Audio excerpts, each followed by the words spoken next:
see.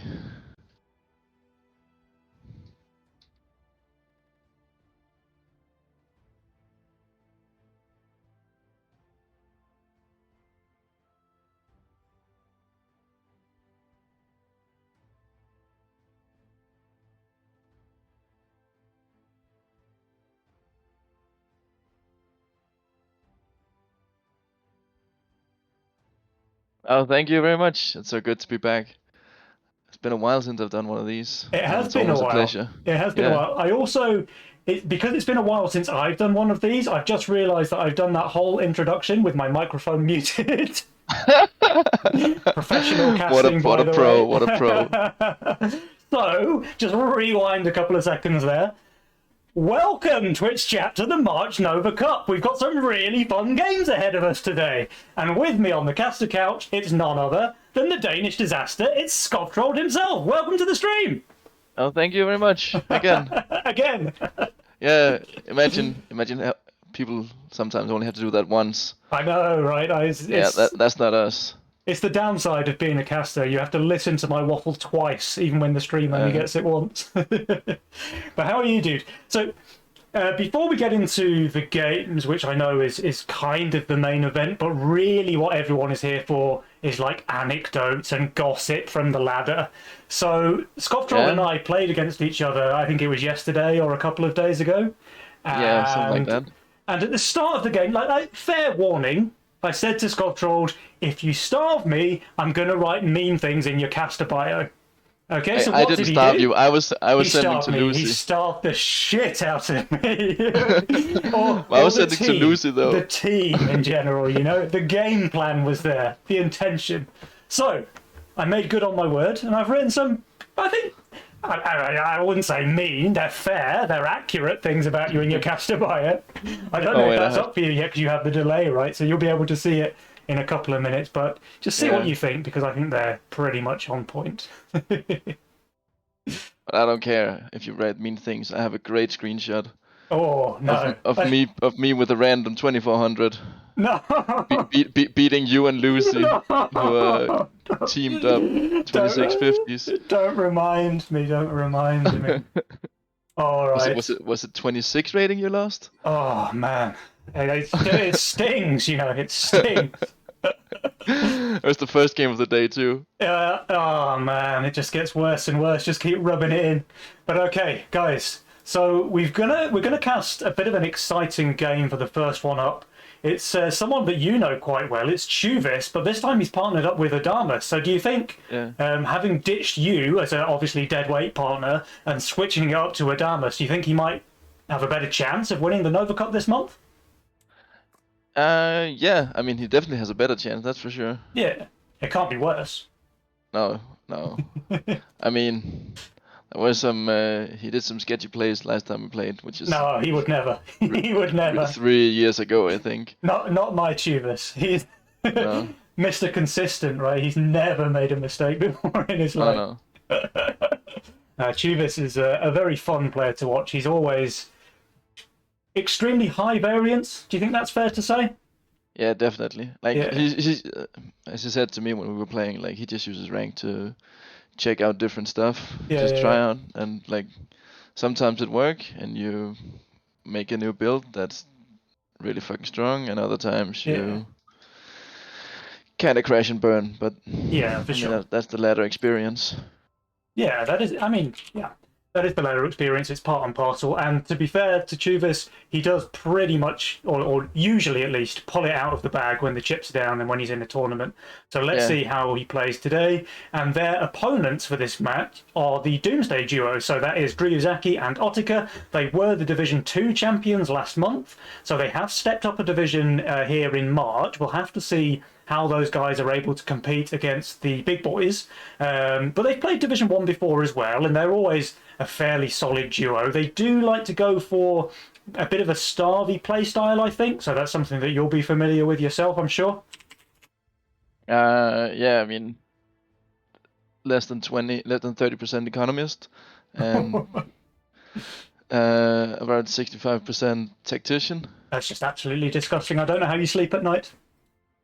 Uh, under a nice cover. All right, so we have got everyone, or not everyone, we're still waiting for you, actually, and Adamus in the lobby, and then we'll be able to get the game underway. I know everybody in Twitch chat is dying to see what happens.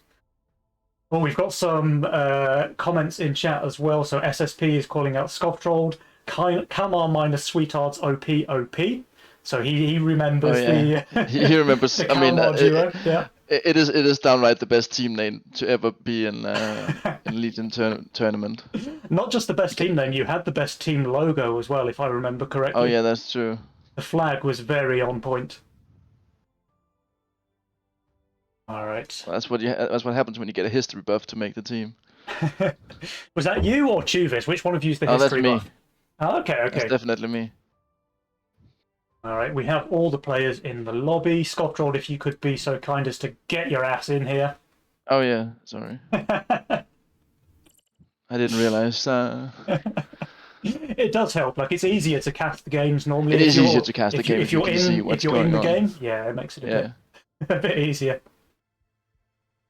Man, I'm just looking at my the things you've written about me.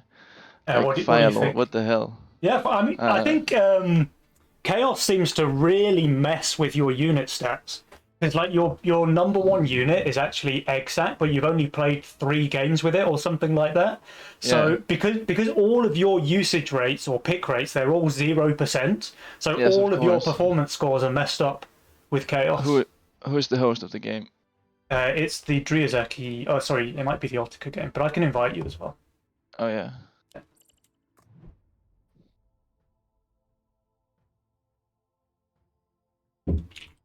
And that's where you click. There we go.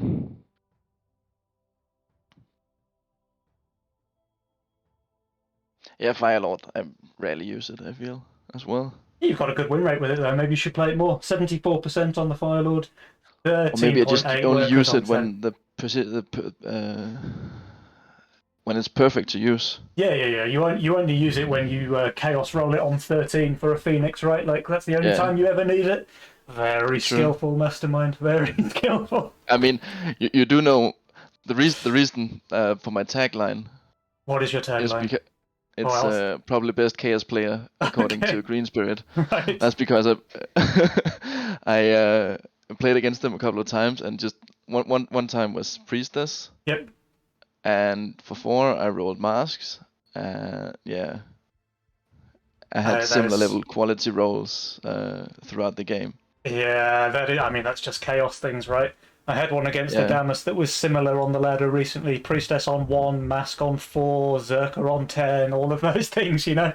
Yeah, I'm pretty sure I had a Zerker on 10 as well. Yeah, disgusting behaviour. Alright, it looks like players are ready. So we should be able to get into the game pretty quickly. Twitch chat, we've got some fun things going on this month as well. We're going to have a bit of a giveaway during the breaks between series. We're going to give away 2 copies of the Desert Ridge DLC, so that's the latest campaign. I'm guessing that quite a lot of people own that already, so please don't enter the giveaway if you have it already. Although, to be fair, it just comes in the form of a Steam key, so if you do have it, you can still give it to a friend or something like this. And those giveaways will go down just in between matches. So I'll start the thing, you can get your tickets in, and then the winners will be announced after the series. But enough chatter for now, because game #1 of this March Nova Cup is about to begin. We will have the Doomsday duo on the left, that is Driuzaki and Otica, and they are facing off against Chuvis and Adams, whose team name I have already forgotten. So, okay, I've kind of jumped the mark a bit now because players are having some slow loading times, so we need to fill a little bit longer. Professional casters, by the way, but at least I'm not muted now, you know, so baby steps. And the game is here, let's go! Alright, let's see what they do. Cash out greed for the Doomsdays. Very interesting. Juice and Adams taking a bit longer to decide what they're gonna go with. There's no pawn shop, and it is conquest mode, remember, so I think Adams obviously favours chaos. Hey, Adams. Straight for it. Okay. My man. Okay. Disgusting. So I was thinking, like, Adams, he might try and save Chaos until he sees Pawn Shop or something in the game, or at least not pick it in the very first round, you know? But he does, so let's see how that one plays out. And we have Otaka with the Priestess. He's pretty good with this unit. He has placed it really far up on the board, a little bit unusual. Okay, he's playing Harpies as well, that makes sense. Oh, yeah. Well, it looks like we're gonna have double Priestess here. One for Otaka, one for Adamus. Oh, so both of the Doomsdays are gonna go with Harpies. Okay. That's gonna be interesting on 9. Yeah, I mean, they both have options on 9. Like, we've got Mudman for Otaka, we've got Harbinger for Dryazaki, but yeah, just in general, I don't really like playing Sky Queen on 2 lanes. But I mean, the Harpies aren't out yet for Otaka. Yeah. Let's see. Oh, And Chuvis try-harding. Disgusting. Oh, I mean, he is a disgusting man. Yeah. I actually love playing against Chuvis on the ladder because the games are always so income heavy, and like we all end up with 50 workers on 15 and going to wave 23, and then he gets into a tournament straight away, saves on 1. Dirty player. Oh, there's the Harpy. Why? Oh yeah, because he didn't get anything. Yeah, so he's feeling a bit pressured. Chuvis is just nailing here. Yeah. So Otaka punished, let's say, for playing so safe because it doesn't really matter. It just delays the 5th worker a little bit. Yeah, but I mean, does he go to 6 here still? He should. Yeah. And Adamus also sending another king upgrade, so Dryazaki having 0 pressure there.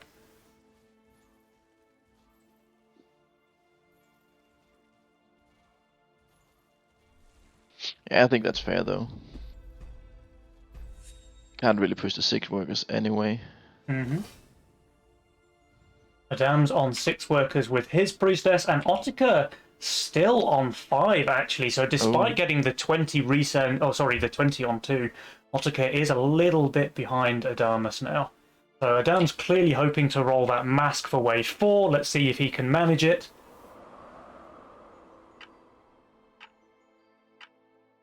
He was doing some interesting stuff here with the double Adam and the Gate Guard.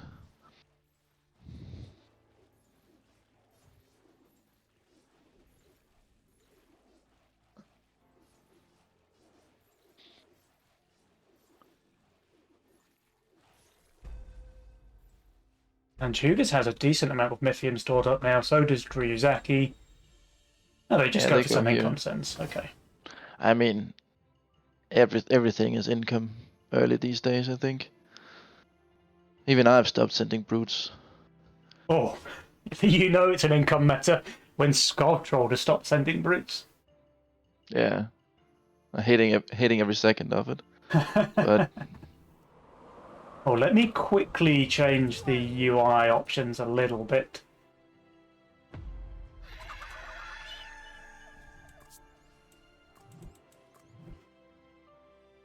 Right. See how Chuvis is doing here. It all comes down to the Atom, but it looks like it's gonna go down, so he's 1 Gate Guard, 2 Doggos against 6 creeps still. Yeah, the Fiend is really hard for him to kill with a double Gate Guard. It's just infinite HP. The Snail Send kind of made it worse though, but the Fiend still tanks, so it's not so bad. It's gonna be 3 creeps. The Fiend is also the one with the most HP per Mythium of the early tanks, so it is the best thing to send against Adams. At least for health. And definitely against the Gate Guards as well, right? Yeah. But I mean, who cares about leaking 3 birdies? Yeah, it's totally fine. And we have all players on 7 workers, apart from Chuvis, who is lagging behind with a mere 6. So interesting to see how this one goes. Doomsday Duo are giving Chuvis and Adams a run for their money so far. Yeah.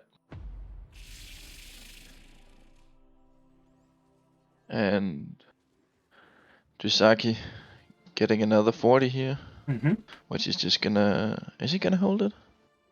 I think the Sky Queen is just really tanky on this wave, right? Like, it's pierce damage, it's a DPS unit, you think it's going to be bad on wave 5, but the natural HP just keeps it alive forever, basically. Yeah. Perhaps if the turtle had lived to DPS for longer. It was very close, actually. That Sky Queen had, like, 1 HP left at the end there. Yeah. Okay, and now Dryozaki leading the pack actually with 8 workers and 100 Mythium in the bank for both of the Doomsday duo. When do you think they want to send against Chubis and Adamas? Straight 8? I mean, that's going to be crushing against Chubis if they go that far. Yes, and I mean that would be the strategy. You say they like to do the staff game, so... Yeah, absolutely. And Chubis is looking kind of terrible on 8. Yep. And he has nothing for 8. He has absolutely nothing. I mean, there is the Shadow Dancer, right, which he can try and get out, but he's just rolled a bonk. Never mind. Okay, now he has something for 8. But does he? Or they go for a 7 send though. Oh, they go here. Okay, so friends on 7 standard. Yeah. Are they banking on Chubis shifting for something? Well, this is a really interesting part of the game now, right? Because Chubis won't be able to get that banana bunk out for wave 8 if he doesn't shift here on 7. But the send is coming on 7, so it's all about mind games now. Like, if Chubis goes for a shift, trying to get that bunk out for 7, and it looks like he does, he's shifting 50 gold, this could be really bad. How's Adamas looking? Did Adamas just build Alpha Male here? He made the Alpha Male, yeah, which is very tanky. Even on a magic wave, it tanks the brutes for a really long time. So let's see how he does there. And he does have a Daphne as well. The brutes are just absolutely crushing Chubis' lane, though. He's going to go for a really big leak over there. And Adams, he's leaking as well. Not too badly, though. Adams is doing pretty damn well. 51% for Chubis, 38% for Adams. And, I mean, it could have been worse. Definitely. But it's going to take the king to, like, 85% or something. Yeah. Maybe more. This is first blood for sure for the side of the Doomsday duo. They also have a worker lead. Yeah, and they go for income again. Income resend. But this does take the pressure off a little bit for Chubis and Adams. And Chubis is adding 200 value here, so there's no way he leaks to these snails. And Adams also adding... Okay, Adams is only adding an angler, but still, he's got the value here. An interesting late angler. Is he gonna get that for 12, or is it just... I think he just wants to start it, right? It's chaos, he had 40 gold, he might as well build it. Yeah. Alright, there was a full snail send actually from Dryozaki, so Chubis feeling pretty good about adding that Disciple here because he would have leaked quite badly otherwise. And meanwhile, Adams, he's doing pretty fine. Yeah, he realized how weak he was, so he couldn't push it just yet. Yeah. So easy hold there for Chubis, rewarded for the overbuild, and Adams the same over here. Daphne is really strong on 8. Yeah. Well, now I think the advantage has gone back to Chubis and Adamas, right? Like, the Doomsday duo, they made a really nice play there on wave 7. They got some damage in against the king, but then that resend on 8 just gave the pressure advantage back to the side of Chubis and Adams. The almighty slackers now leading the Mythium by quite some margin. 160 plus on both of them. That is pretty impressive. When do you think these guys want to send? Well, there's Sky Queens on both Otaki and Dryozaki. Yeah. So 10 maybe not looking the best, but then again, all they really have are Sky Queens. So maybe just Dino spam here. Now, Otaka and Dryozaki going for income, it looks like. And I do think, yeah, like Otaka's build, he has 1 Sky Queen, but the rest of his units are all really bad on 10. And kind of the same story for Dryozaki, actually. Yeah. And they do send. So we see the Ogre coming out from Chuvis, and we see a Ghost Knight from Ghost Knight. Adams. We'll have to see how that one goes down. Currently, it's going to the right. Oh no, Dryazaki, he makes an Ocean Templar here. I think that's a really bad addition for Wave 10. That's not a unit for 10. That's not a unit for 10. So, guys, the reason Ocean Templar is not a unit for 10, it's a healing aura. And healing is really bad on boss waves because the unit tends to get rushed down and healing doesn't really help. And of course, it's an impact unit. Like, we can see the Ghost Knights coming in. To be fair, Dryazaki doesn't know about that. But the impact, like, he can just never kill this Ghost Knight, or he can just ignore it. You know, that works too. Yeah, the Ghost Knight is split off, but the Sky Queen's attacking the Knight. That's kind of the worst case scenario, actually. He's got all of his pierce damage going into the Ghost Knight, all of his other damage going into the boss, and he just leaks both. He just leaks both instead of killing either. 108%, only getting 60 gold. That really hurts. That really hurts. And Chuvis leaks the income as well, but I mean, this is a massive advantage now for the almighty Slackers.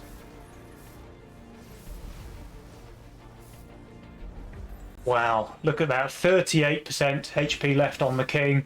And what was looking like a promising game on Wave 7 has really shifted in the opposite direction. Adam's on fire now, Chuvis second in power score, and the game is looking pretty tough for the Doomsday duo. Definitely. Oh, that's an interesting Halo positioning. That is an interesting Halo positioning. Like, he's trying to elongate the wave for the Sky Queens, but does it come at the expense of the Halo?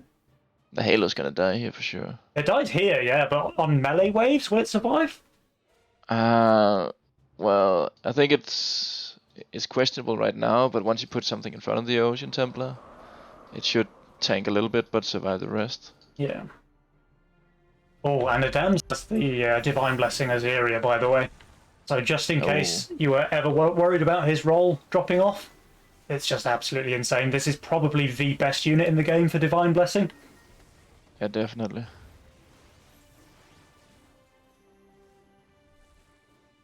Alright, the worker situation is reversed as well. We have Chuvis with 14, Adams with 16, and both Doomsday members on 13 each. So they're pretty far behind.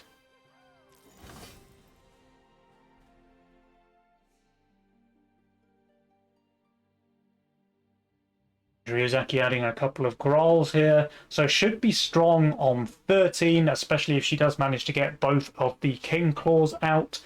But I don't know, man. Like, Chuvis and Adams, they can just save as long as they want, pretty much. Yeah. And Chuvis, he took the Divine Blessing as well for his Shadow Dancer. He's kind of lacking tanks, though, on 13, maybe. Yeah, 13 is looking a bit sketchy for Chuvis. But then again, he does have the Starcaller. Yeah, and Adams is really strong on 13 with the Blessing Azeria, with the gates. Yeah. He even skillfully rolled Antler in his Chaos roll to give the white main buff to gates if this game goes super late, but I don't think it's going to go... That is what you do as Chaos. You just... skillfully roll the perfect units. Yeah. Alright, nobody sending here on 13, though.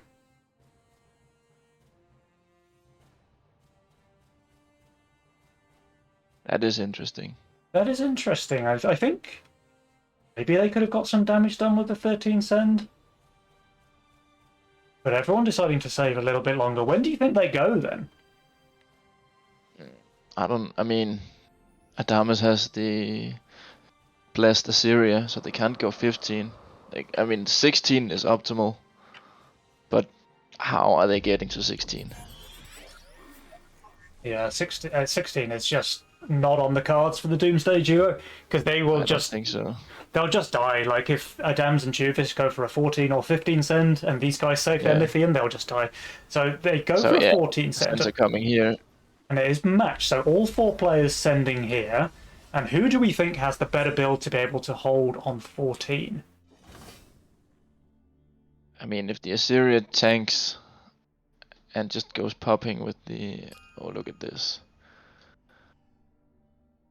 There's a Trinity as well. I think Adam's Assyria is gonna be MVP of this wave. He's so good at Chaos, actually. Just Yeah, rolling the Trinity Archer for the 14 cent casually. he might be just as good as me. Nearly, nearly. Second best Chaos player. Yeah. Chuvis should Oh, leak this pretty badly, but Druzaki and yeah, Otaka, I don't really see either of them holding here. In fact, Druzaki still has 2 Grolls on the field, and keeping Groll on wave 14, not always the best play. no. Oh, the Dread Knight is tanking already. The Chuvis, yeah. Yeah, The yeah, that Chuvis is was. going to leak bad, but Adamus, how's he doing? The Oh, Needler can't quite Assyria kill. is dying, Oh, but it is dying. it did enough. It did enough. Yeah, meanwhile, Druzaki leaks 100%, and Otaka, he's doing well, but I don't think it's well enough. I think these guys are dead here. Yeah, Yeah, Chuvas and Adamus both leak as well, but they're going to survive this leak. And meanwhile, Druzaki and Otaka, I don't think they can live 38% on the king. oh, those That's it, that's those GG. snake killer worms. Yeah, yeah. Man, okay, so game 1 goes to the side of Chuvis and Adams with a pretty nice comeback, actually. I think Wave 7, Druzaki and Otaka are decently ahead. They have the worker lead, they got some king damage in, they've got even a bit of a, well, not a value lead, okay. But then this wave 8 snail resend just played right Yeah. into the hands of Chuvis and Adamus. It really just let them do whatever they want, and they decided what they Yeah. wanted was a big 10 send. And then, yeah, the King HP just plummeting to 38% there for Doomsday Duo. And they could never quite come back from that, right? No, I mean Adamus was strong on 8, so they shouldn't have sent to him. Chuvis could have overpushed. If he was greedy, he would have been punished. Yep. But he only pushed one. Like he got 160 and pushed one worker. Yeah, yeah. That's just great game sense. Realizing that you're weak the next wave as well. Yeah, I mean, that's the kind of game sense that would make me mold on the ladder, right? And complain about how much my opponent was overbuilding. But clearly Yeah. it's the correct play. And, yeah, but possibly game-winning play, actually, from Chuvis. Like, if he ends up leaking half the Yeah. wave to 5 snails, maybe this game can go very differently. I mean, imagine he does the same as Adamus and pushes. Like they're both on 7 workers at 7. Yep. And Chuvis only goes to 8. If he goes to 10 as well.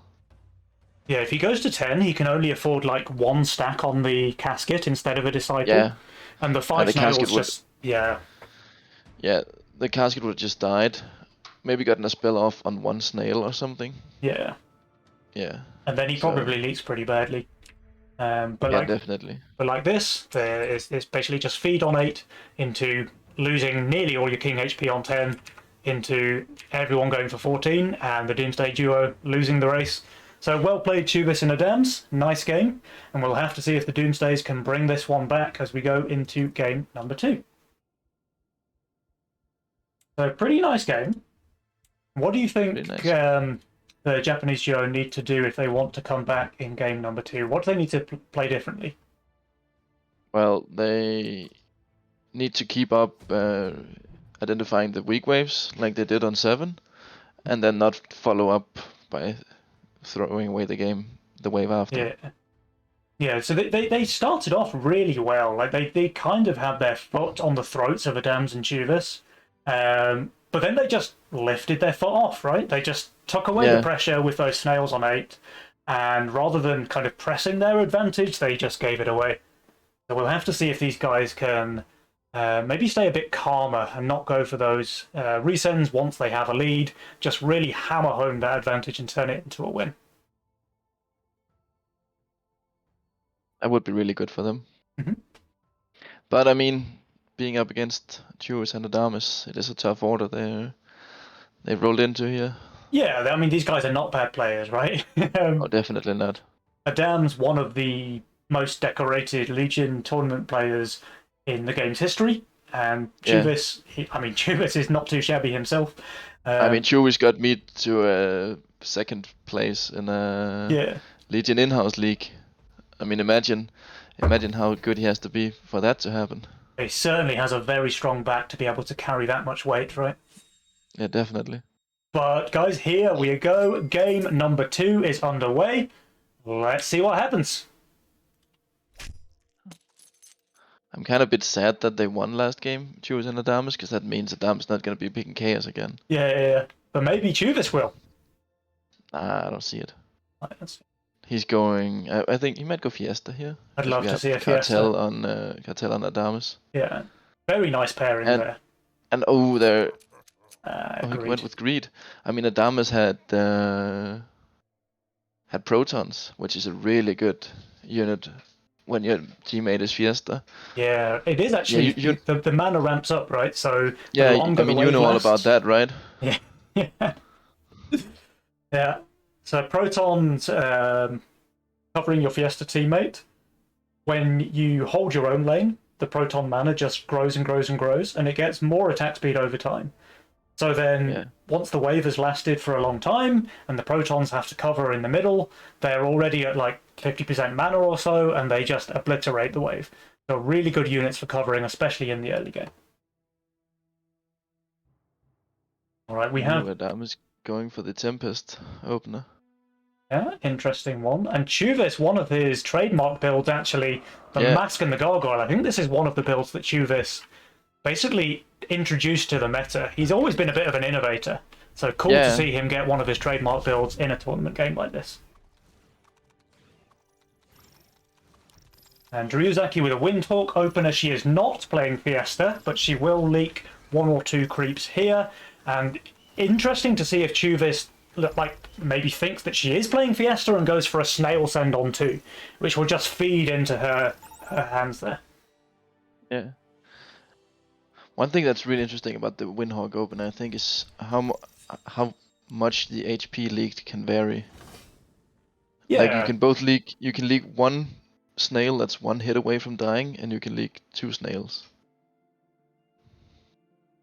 I think it can even hold as well, but I think that's very rare. That's certainly rare. Yeah. Now, I'm not a fan of this Pee-wee ad here by Ryuzaki, and I think the Tempest also should be a bit further forward. Yeah. So maybe a bit of inexperience with the Flying Force build showing through here for Ryuzaki, but let's see what happens. And to be fair, with the Pee-wee in the split, the Tempest does still tank a little bit. Yeah. So maybe it's just next level and we're just grumpy old men. I mean, that's a given. Oh, that is a given. We have the Veteran in the split now from Ryuzaki. Otaka, by the way, very good Gatling gun player. I've seen him play this unit before, and I'm always impressed with his aggro shares when he plays this unit. Oh man. Gatling gun is one of the stranger units for me. Also, I play Chaos, so... Yeah, kind of difficult to play with Chaos, I suppose. Alright, so with the snail send, Otaka should be just fine. And Adams, does he go for a leak looking here? a bit... it's gonna hold, but it's gonna be slow hold. It's gonna be a slow hold, yeah. The Veteran just never dies, but it is very slow at killing the hoppers. Oh, the Tempest lift as well. Oh. So... not so slow after all. Mm-hmm. Interesting to see Chuvis not going for oh, but then again, there's a boosted Veteran. A boosted Veteran. Ryuzaki, hello. Yep. Please. You expecting the DT resend? Yeah, but it's a bit of a misread here, and I think you just accept a small leak rather than spend 20 gold. Probably. This is actually really bad. The loss of 20 gold this early in the game. Yeah, that's it really massive. hurts. Basically, she's completely wasted her cash out at this point. Now that one hurts. It is about this time that cash out and greed starts to sync up. Yeah. Now, at least there is a pretty decent leak on Adam's lane, so wave 4 not a complete disaster for the Doomsday duo, but that 20 gold boost, it really hurts against no send. Oh, the interesting here, I think. Chuvis Mask is going to be angry on even waves. Mm-hmm. You usually want to see it be angry on the odd waves. He's going to go for a Halo here. And there is a Fiend coming out from Otaka. I think he should just be fine with the Halo, especially if he can make it tank the boss.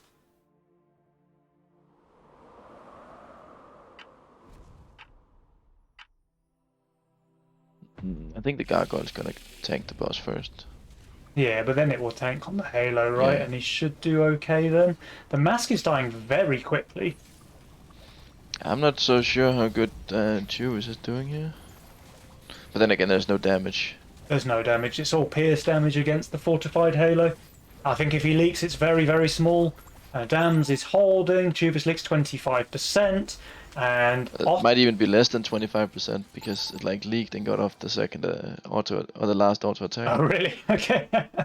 So I think like the game will sometimes say that you leak bigger than you actually do Yeah, because you managed to get the kill. the last second kill, yeah. And Ryuzaki actually leaked way worse against the Dino Send there. Yeah. Oh no, we got a Mimic on 6 coming out from her dams. Oh. And Ottica, he's building the Berserker, normally a fantastic unit on wave 6, but this Mimic countering it quite nicely. Yeah, but the Berserker's still gonna tank last. Yeah. And he has got some good value. 645 value on Ottica. Ryuzaki, you need to hold this though. Yeah, only one Windhawk. I think Ryuzaki might just leak the resend there. Just Jusaki's leaking here, yeah. Yeah. No Harden. No Harden. Second Veteran. Tempest. Oh, Veteran's actually doing quite alright here because it's only taking one. But then again, no, it's not because it doesn't kill anything. And the Mimic is doing its job in Ottica's lane. That's 68% leak. It also got 3 last hit, so that's 9 gold. And Ryuzaki an 80% leak against the Brute Resend. Oh man. This game is looking rough already for the Doomsday duo. Yeah, Jules said 50-50 before the creeps hit the king. Yeah, I think Jules is going to change his mind after this wave. It's changing in real time. Oh yeah, you can see it. Okay. Well, that was 50% king. And from a 50-50 split in win chance to a 67-33. Mm-hmm. Oh, Okay. Adam is kind of disrespecting here. Just showing it already. Now there is an income resend coming from Ryuzaki and Ottica, but again, Adams and Juvis have plenty of value. They're really not worried here. This should be easy holds, and then they should just go to the moon with their workers. Yeah. Oh, but the Fire Lord tanking the perfectly tanking the Cannoneer, yeah. Yeah, wow. That's just a 5-head read there from Adams, knowing that he was going to receive an Ashton. As a Fire Lord is simply regenerating the mana it needs to. Yeah. Wow, just never disgusting. dies. Never dies, never takes full damage from the Cannoneer. So like, not only is it swift, it also has the mana shield. Yeah. Juicy combo there. And Juvis now on fire, wave 8. Jules is saying 28% chance for the Doomsday duo. Although, if I'm being brutally honest, I'm not even seeing that. I mean, I suppose you could conjure some scenario where it's possible, but I get your point. Yeah. Adams and Juvis not the kind of players to give away a lead this large early on. Like, no. The only way for them to lose this really is to just keep income sending and let Ryuzaki and Ottica go for like a massive save or something like that, but I just don't see it happening. Even if they income send all the time, they're just so far ahead in workers. Yeah. And we do see full sends coming out from Ryuzaki and Ottica, but their full sends are really not that impressive, their full right? sends are so much weaker than Juvis and Adamus income sends. We have a Hermit from Ryuzaki. There are 8 workers there, just not generating enough Mythium to pose a threat to Adams. That's going to be an easy hold for Adams. And Juvis, I mean, he even has the Arc of Justice here on wave 9. There's no way he leaks. And he's hardened up Mudman because he knows he's in no danger on Tenna. Yeah, I mean, this one feels like a 2-0. Yeah, they put up a good showing in game 1, but yeah, game 2 was a lot more one-sided. I think Adams and Juvis, they kind of ran away with it early, and they just won't give up on their lead. I don't think. Yeah, so the full sends there, easily held by both Dams and Chuvis. And now we have 16 workers on a Dams, 15 workers on Chuvis, 100% King HP. Everything is just looking in their favour. Doomsday Duo praying for a miracle here, I think, in game number 2. I mean, nothing short of that is gonna let them have the win. Mhm.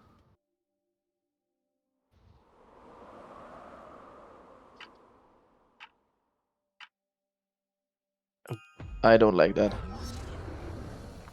You don't like the Getting a Crusher? Crusher on 10. I mean,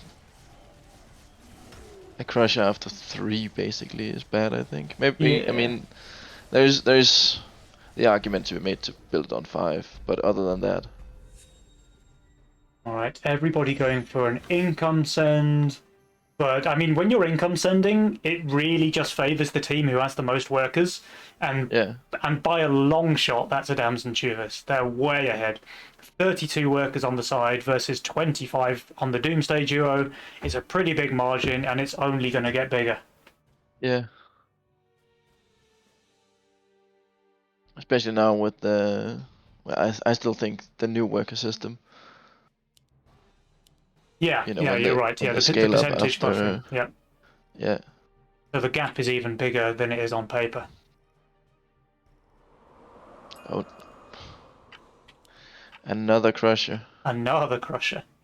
I mean, it's his only fortified tank, I guess. Yeah, But yeah. but when it's dying like this, you're only getting like 11 HP per gold or something, which is Yeah, not really it's not the in future. tank. No.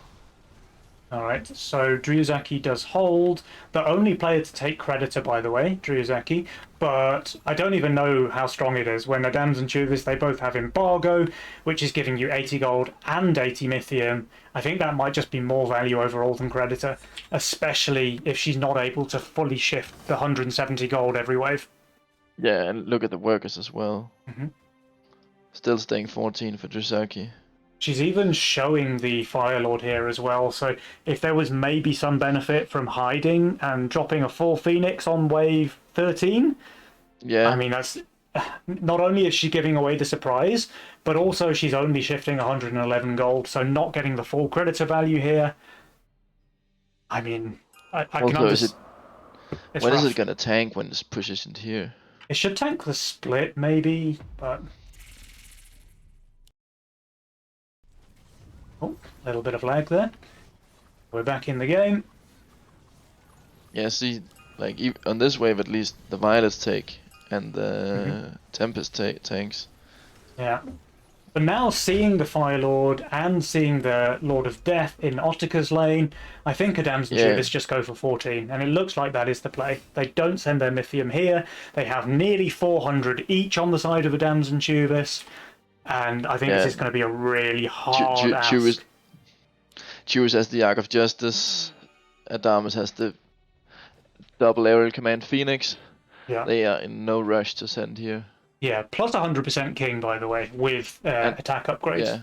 yeah, They're just in absolutely no danger here on 13, oh, even if. and look at how strong Choose is gonna be for 14 as well. He's gonna have 3 Angry Masks and an Ocean Templar. Yeah, he's going to be unkillable. All Masks are right. so strong. So game number 1 ended on wave number 14. Game number Yeah, 2 looks like it's going to be the same. wave 14 overpowered confirmed. Yeah. Please nerf. Well, not yet. All right, we Autica have. just going straight full income. And they're just desperate to survive. I think it's Yeah, the correct play, but I don't know if it's going to be enough. We have big sends coming out from Adams and Chuvis. Seedram Ogre from Adams. Double Four Eyes from Chuvis. They're going to have a bit more Mythium to send during the build phase as well. And I just don't really see how the Doomsday Duo are going to survive this one, I'm afraid. no. At least got some arcane tanks coming out here from Dryuzaki, but the sends are just absolutely enormous.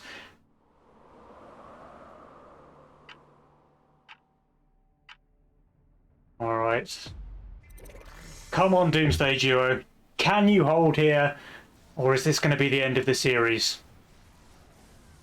The Sens are massive, 620 for Dryuzaki, 600 for Ottika, and it looks like they're just being overwhelmed. Yeah.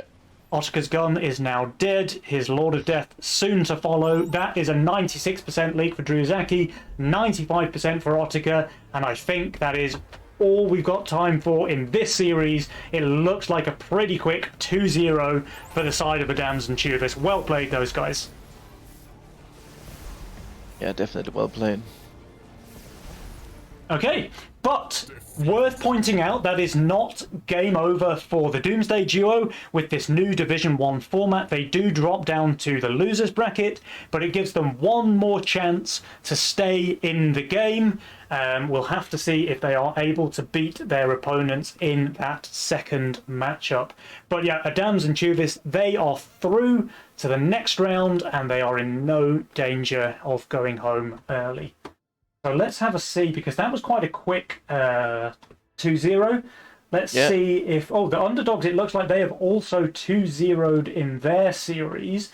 So we should probably go on a quick break then before we see the next round in the bracket. But before we do go on a break, guys, I'm going to start a giveaway. Now, this is a giveaway for the Desert Ridge DLC. That is the campaign. Let me show you what that looks like for anyone who doesn't have it already. There are 7 bosses with normal and hard mode. The hard modes are very hard, I can confirm. Well, and yeah, there's a Penny TV boss, which is fantastic. But it's a pretty fun little DLC, and that is up for grabs for anybody who doesn't own it already. I will start the giveaway now. We'll go on a quick break for 5 minutes or 10 minutes or so, and then we'll come back to see the next round. But yeah, so enter the raffle if you don't have the Desert Ridge DLC already, and there will be 2 lucky winners decided when we come back from the break in, should we call it 8 minutes time, since we're at 37 now, Sculptural, so we'll start the next round at quarter 2. Yeah. Cool. All right, so we'll see you back here in 8 minutes, and good luck to everybody joining the Desert Ridge DLC giveaway.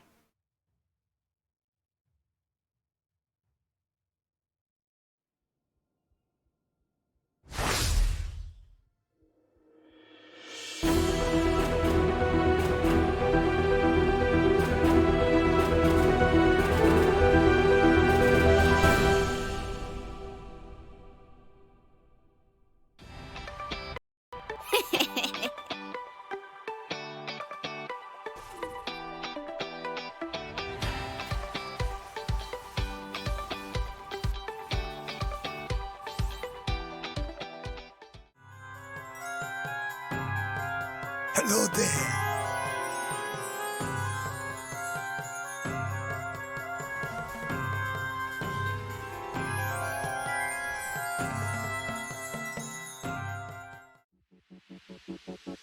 Welcome to the stream. You're on my turf.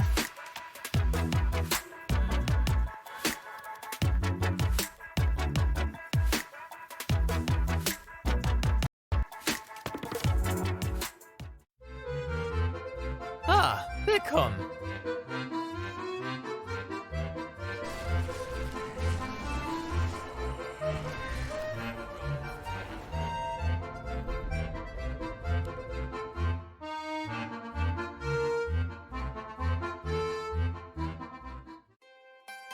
Welcome to the woods.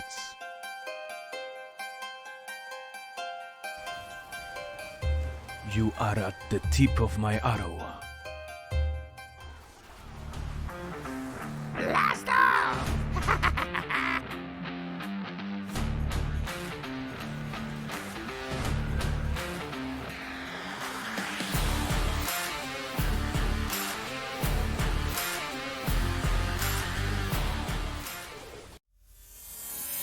Target acquired. Weakness detected.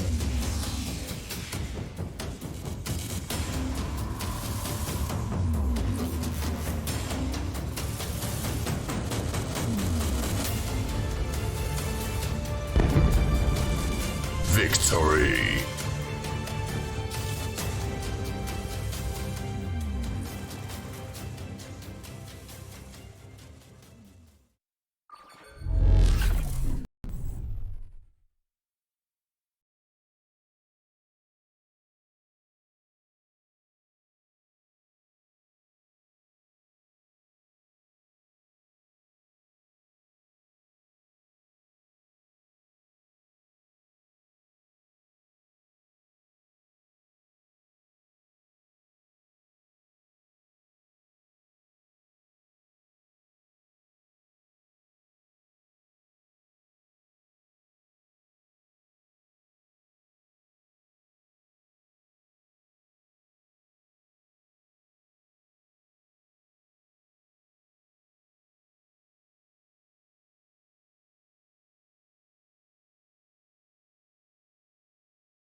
Hello.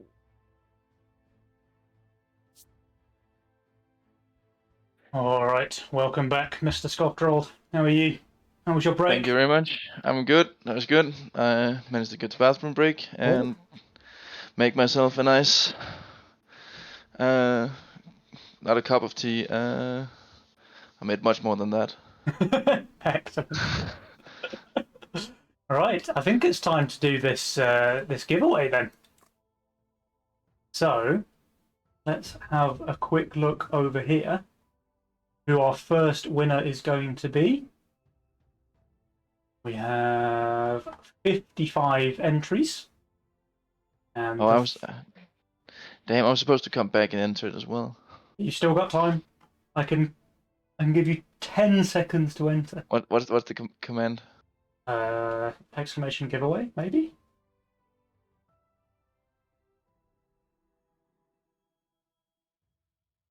Or raffle? I've written Try it. raffle. Try raffle. Oh. There you go. Hey, I've got to take it. Okay, you're the last entry. The entries are now closed, and we're going to pick 2 lucky winners. The first winner is... Oh, it's thinking.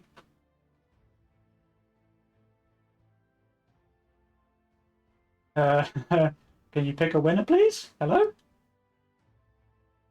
I mean, if you want me to. It really doesn't want to pick a winner.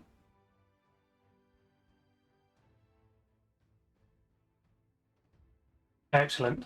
Love the way this works.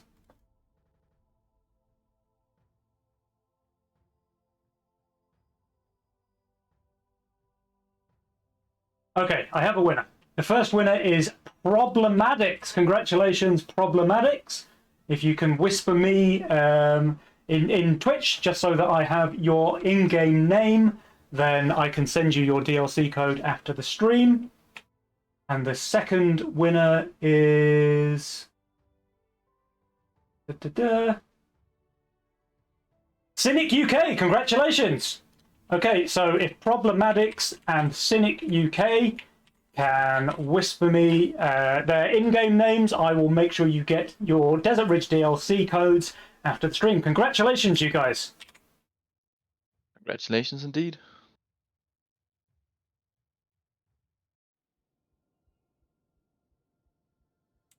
All right, so the second lobby is open. Scottrold, let me see if I can get you into the game. Ooh. All right, so guys, the second matchup is already looking like it could be a grand final, pretty much. We have Drakir and Lucy, the underdogs, and they're playing against the winners of the previous series, Adams and Chuvis. So this should be a pretty exciting matchup. Do you think Adams and Chuvis are going to continue to steamroll, or will Drakir and Lucy put a stop to their madness? What do you think? I think Drakir and Lucy have been playing it together for quite a while, so they might have some good team synergy there. I'm not quite sure that, like, when I played with Chuvis, we didn't use voice com or anything, so I don't know if Chuvis and Adams are doing that or if they're just playing, like, they're just good and play together with very limited communications. Mhm. But I think I want to give the advantage to Drakir and Lucy here. Yeah, I think I would give them their advantage as well. And at risk of sounding like a broken record, surely this is their month to win. Surely. Surely. Every month they're in the semi-finals or the finals, and none of the months they've won.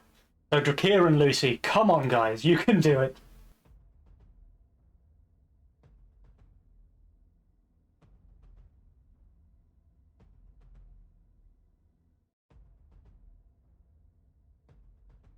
All right, my computer is struggling, it seems, with loading in. But guys, game number 1 is underway. Let's go!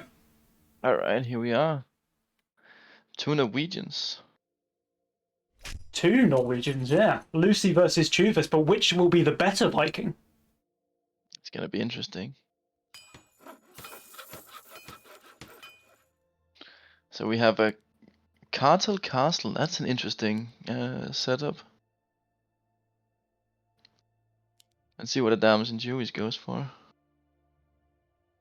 I'm not quite sure whether I like the Castle Cartel. Oh, Cartel Fiesta, I like that. Yeah, that's what I thought Chubis was gonna do the last game as well when Adams went Cartel.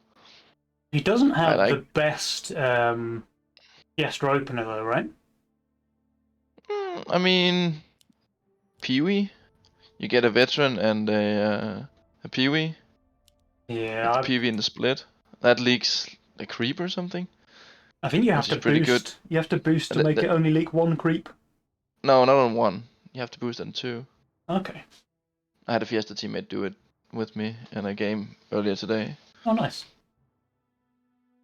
All right, we have the Elite Archer opener from Drakir, so expect to see him stay on value.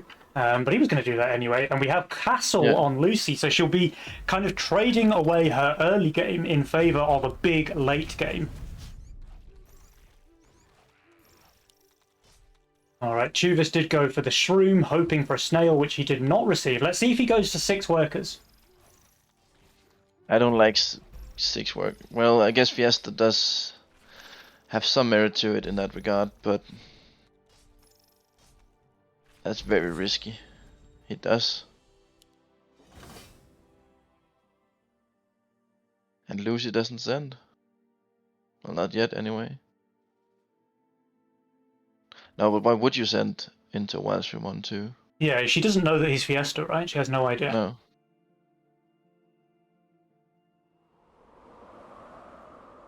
So this might just be almost 6 workers for Chubis. It looks like it. And he probably will leak here to no send. I've got no idea how much. No.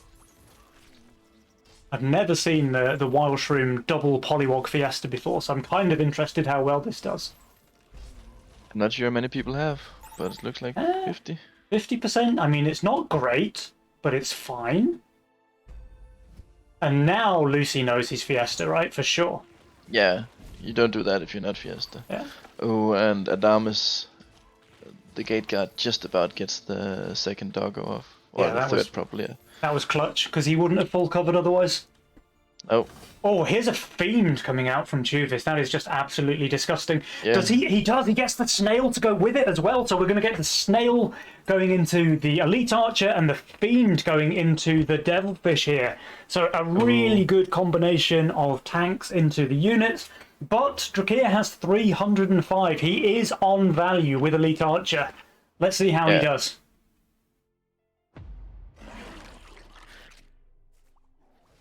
Right, Lucy obviously holding against the DT. We don't need to look at that lane. Adams versus the 60. He's going to be fine with the Slime Mommy. And oh, Chuvas, there's also, yeah. he gets the Serpent as well. So Chuvas, I think he's going to Fiesta Leak again, but it's not going to be terrible. Does he kill the DT in time? Yes. He does. Okay, that's fine. 56%. He's happy with that. And 64% with Drakir, who is not playing Fiesta. He's going to be less happy than that. 64% whilst on value with Elite Archer. Oh, look at this. Absolute godlike doggo. Oh, Staying in the middle of the wow. slimes. Absolutely insane. So an easy full cover there by Adams. Yeah, and it was the smaller side as well, so the slime lava Yeah. didn't die. That was beautiful. But Lucy, 8 workers with Castle. What is going on, Scoff Trolled? I have no idea what I'm seeing here.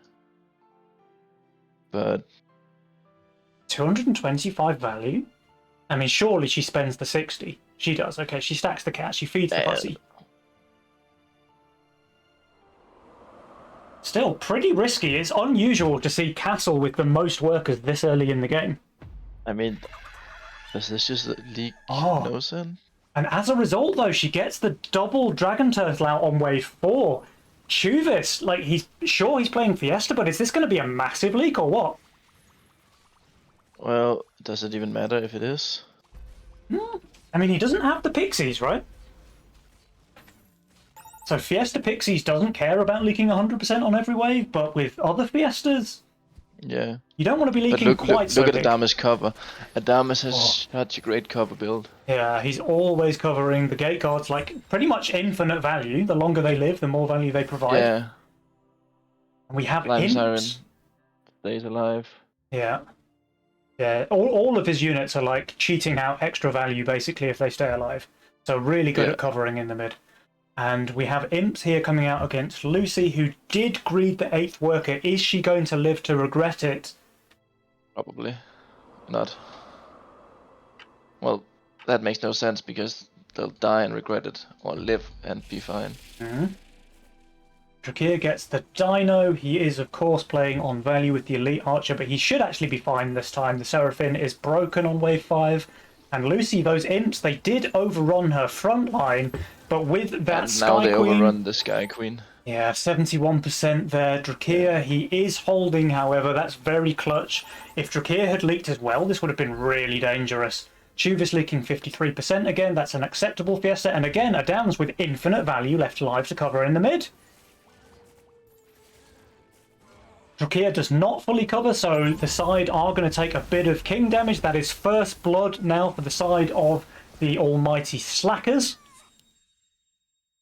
But things are still pretty close. Jules is calling it 47 to 53, and I think that's about right. But having said that, Lucy is on castle. That is true, but I mean, Fiesta Cartel is a pretty strong setup as well. I mean, alright, Juvis is not running away with workers right now. No, he's not. But, he's slightly behind. But the castle is also being cancelled out by the cartel. That's true. But I suppose there's no castle to work to make up for Adamas cartel. Yeah. So both teams have one cartel player that will suffer if the game goes long, but only one has the castle. The thing is, Fiesta normally scales extremely well into the late game as well. Yeah, I think Fiesta scales even harder than Castle. Yeah. It certainly can. I mean, it has the potential to do anyway. Yeah, definitely has the potential. Castle is a pretty set in stone number, but Fiesta has to be played right. We have income send coming out from Dams. Lucy, she can be pretty much on value if she spends her 70 gold. I just don't know if she goes for a shift or not. And Drakir with the double Elite Archer is going to be more than fine against a single snail that he receives here from Chuvis. Yeah. But kind of worried for 9. Yeah. I mean, only potentially an alpha male here. And of course the Siren is gonna live for a while and deal some good damage. Yeah.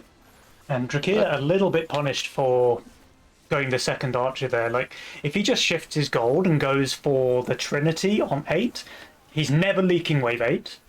And is also, well, you know, having one Trinity is a lot better than having 2 Elite Archers on wave 9. Yeah, definitely. Lucy, is she going to hold, or will the Ashton make it through? She does hold. Okay, that's clutch. And here come the friends, but it's friends on 8. Friends on 8. Okay. Ooh. Oh. Friends on 8. Doesn't matter. Doesn't matter how many friends you have when the other guys got drakes. Yeah, Lord of Death and 1,000 value for Adams. And again, it's another unit that just keeps cheating out value the longer it lives.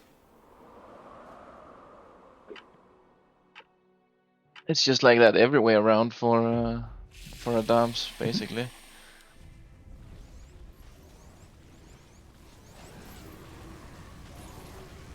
There was a snag for the Lord.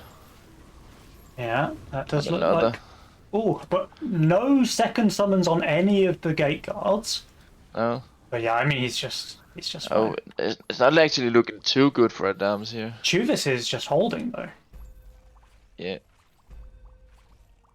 Adams is only small leaking. Yeah, this is pretty disastrous, actually. Although Lucy and Drakir, they both hold as well. Lucy only got an income send. Drakir did hold his full send. And Adams is leaking! They got him! But, I mean, even the game coach will tell you it's a pro league. Yeah. It's a 220 Mythium, full send, including 3 -3s, and he leaks 2 creeps. Yeah. I think Adams will take that any day of the week. Absolutely. And Drakir, who's gone for a bit of a starve with his cartel early, he's really going to suffer when this game ticks past wave 10. He's 2 workers behind Adams, he's 4 income behind Adams, and I think it's just going to compound, basically. Drakir is going to be... I mean, he's already bottom power score with cartel. Imagine what that's going to look like on wave 11. Yeah, but Lucy top power score with highest, like, Lucy could have the cartel punish come in right now and be on the same income as the rest of the game, Yeah, but only having the castle come in. So that's true. it's gonna be interesting to see if Lucy's just gonna run away with this game. She's going to be absolutely massive, right? And she did go for a full resend here against Chuvis on wave 9, 2 brutes and a lizard. It's going to result in a Chuvis pretty was not decent ready. lead.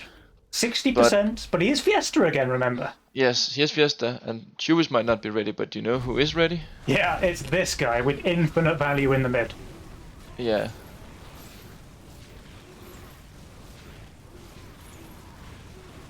And Adams did go for a little bit of a shift here. Presumably he wants his big halo. Oh, he doesn't get it though. Yeah. Not without the send.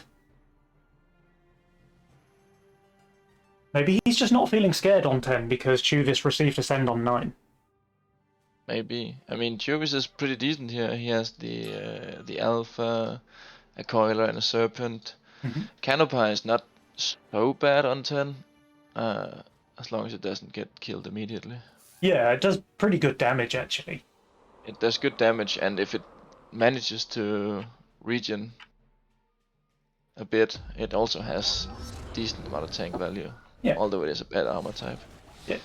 But it's gonna be focused second, I think. Maybe third after a buckler. Nobody sends though, so everyone's going to hold. And we do see the income sends coming out already from Drakir and Lucy. Chuvis, it looks like going for a full send. I wonder if Adams does the same.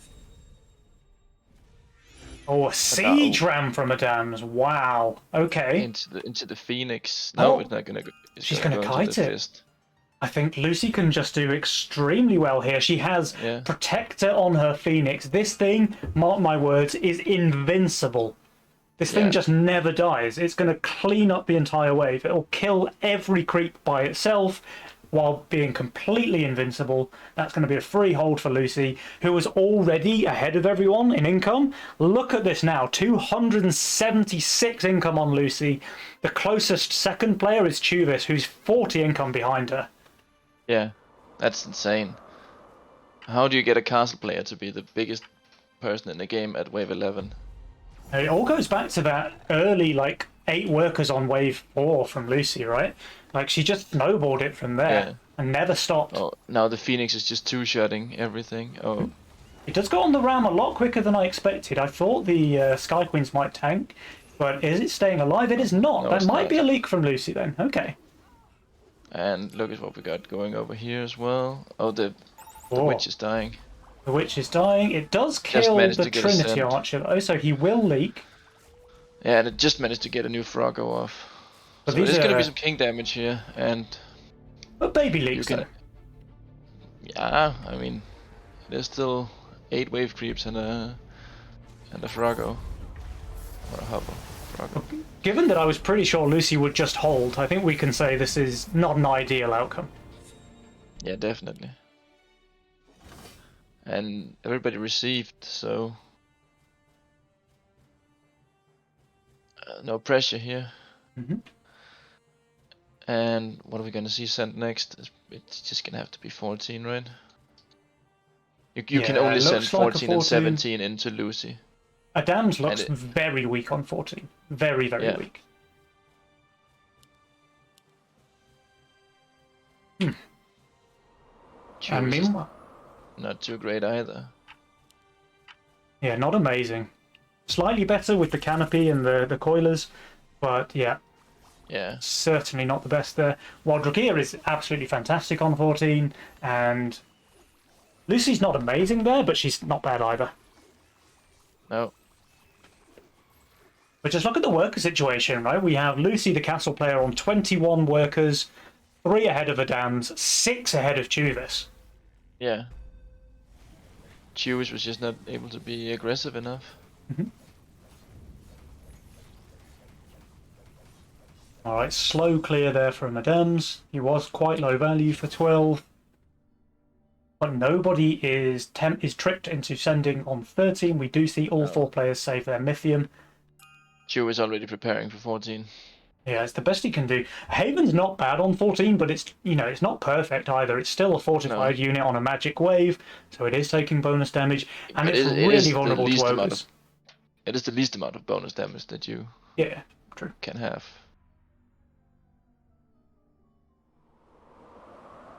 The problem is the damage is kind of irrelevant when it's in the split. True. But I mean, 2 coilers, 2 cats, and a canopy. And here they come, the ogres, the natural enemy Yeah. of banana bunks everywhere. And we see witches coming out from Drakir. Really, really strong against Adam's build. Oh yeah, Adamus is just full on spam units. Like, everything that Adams has basically is a summoner. He has the Slime Siren, he has the Gate, he has the Harbinger, he has the Lord of Death. Everything he has is about spamming out small units, and the witch is just going to counter that really well. Adamus and Jew is not sending. I mean, they do have 100% HP on the king. they do have 100% HP, that's true, so maybe they're just hoping to survive this. But the sends are big and the leaks are going to be huge here. I mean, they might be able to survive this and go 16. I mean, the 15 for them is just... Well, they do up the king a bit. Okay, so they are feeling a bit scared. Yeah, they know they're being sent on here. Yeah. But I mean, 60 Mythium in the grand scheme of things is not really anything. Oh, the canopy. Canopy is down, the Haven is down. This looks like a pretty big leak for Drakir, and if we go back over to Adam's lane, that one is not looking tiny either. So let's just see who's going to leak first. Pretty close actually, identical. 83% on Tuvis, 91% on Adams. And you're right, with 100% King HP, especially with those attack upgrades, they're not going to die here. But this is a lot of gold to the side of Drakir and Lucy. And a lot of king Really damage. is, but it's also a lot of... Oh, they go here. They're breaking Boone's first law. Never send the wave after you receive a send yourself. But having said that, the sends are absolutely massive. We've got double Siege Ram from Adams. We've got double Witch and a full complement of Snails coming out from Tuvis. The question is, can Drakir and Lucy hold here?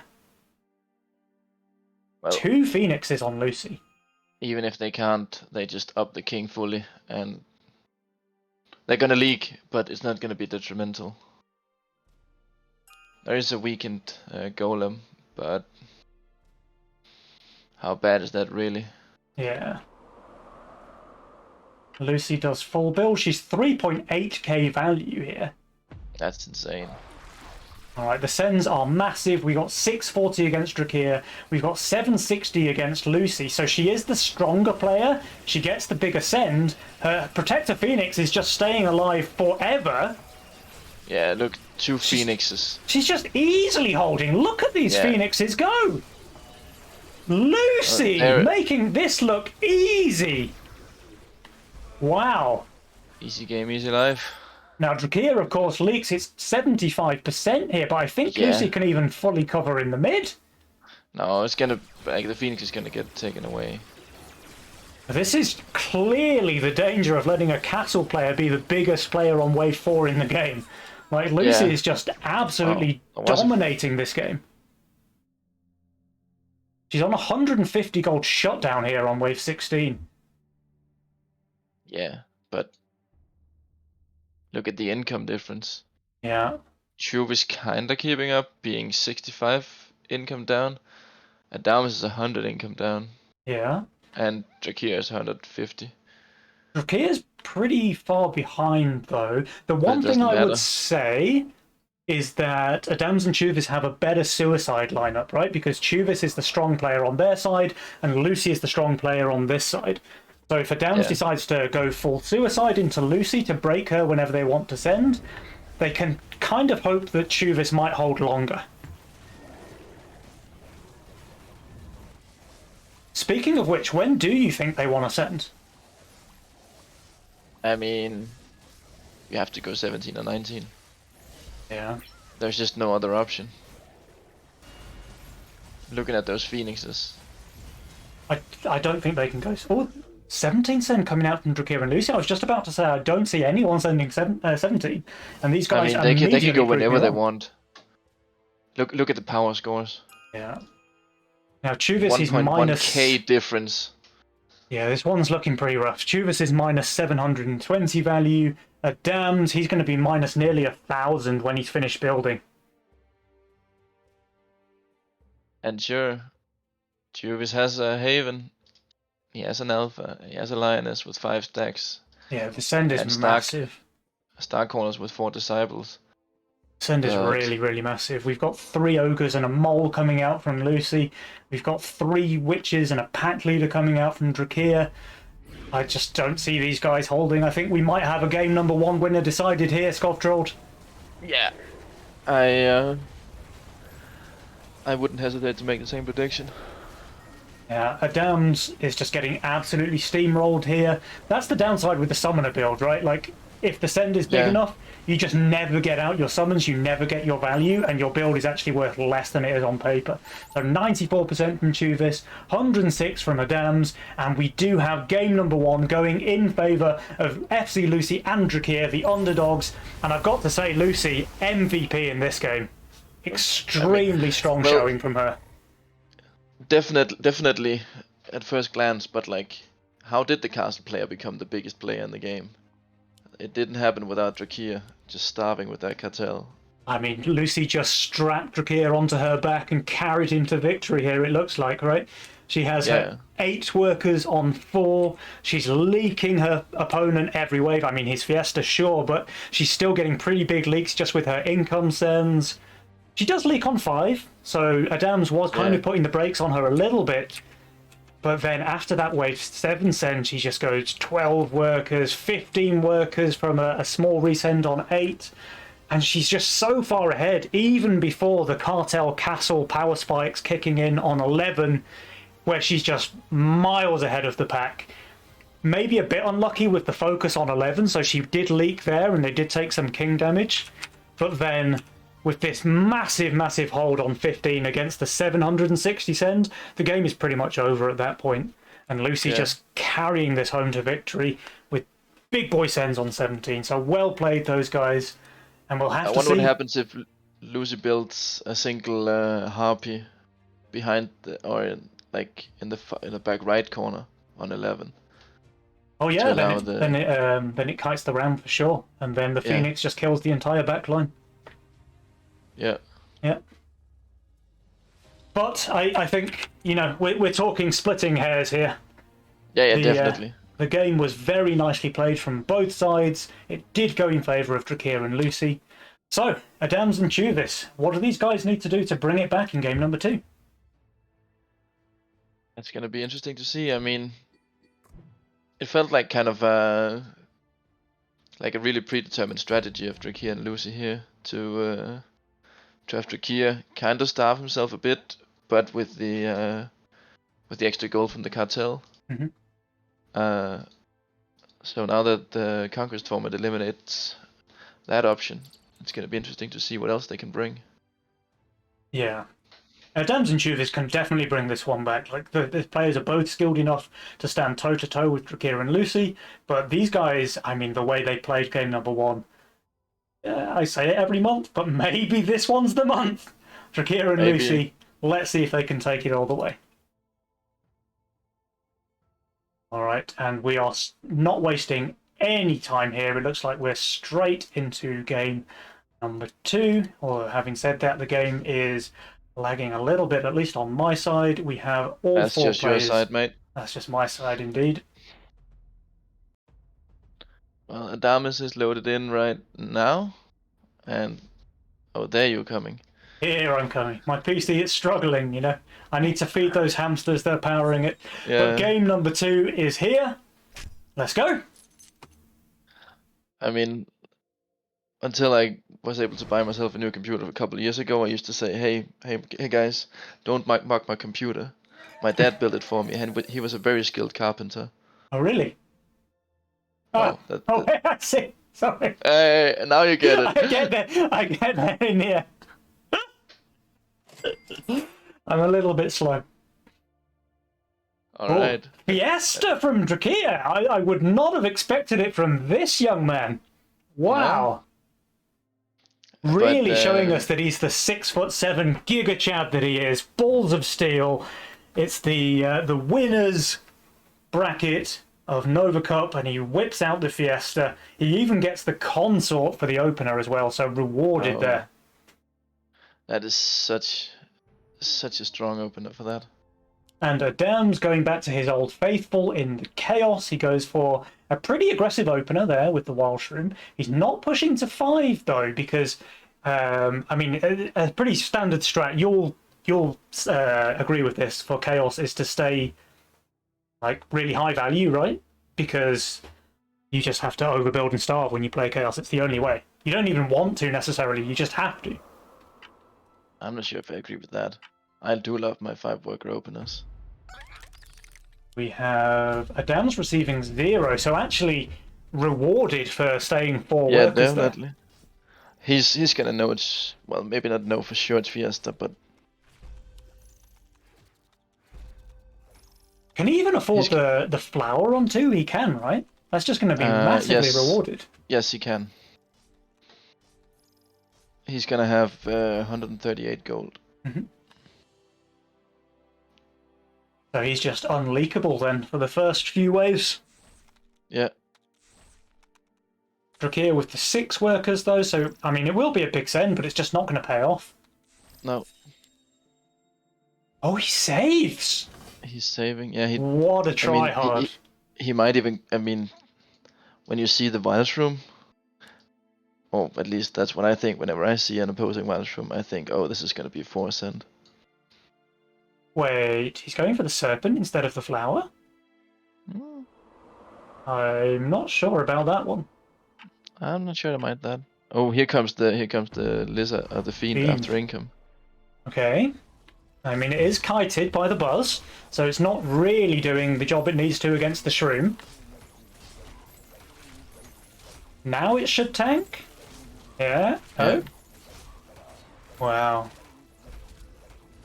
But I mean, there are 3 creeps and a fiend, and the fiend. Oh, Just he even about killed dies. the fiend. Wow.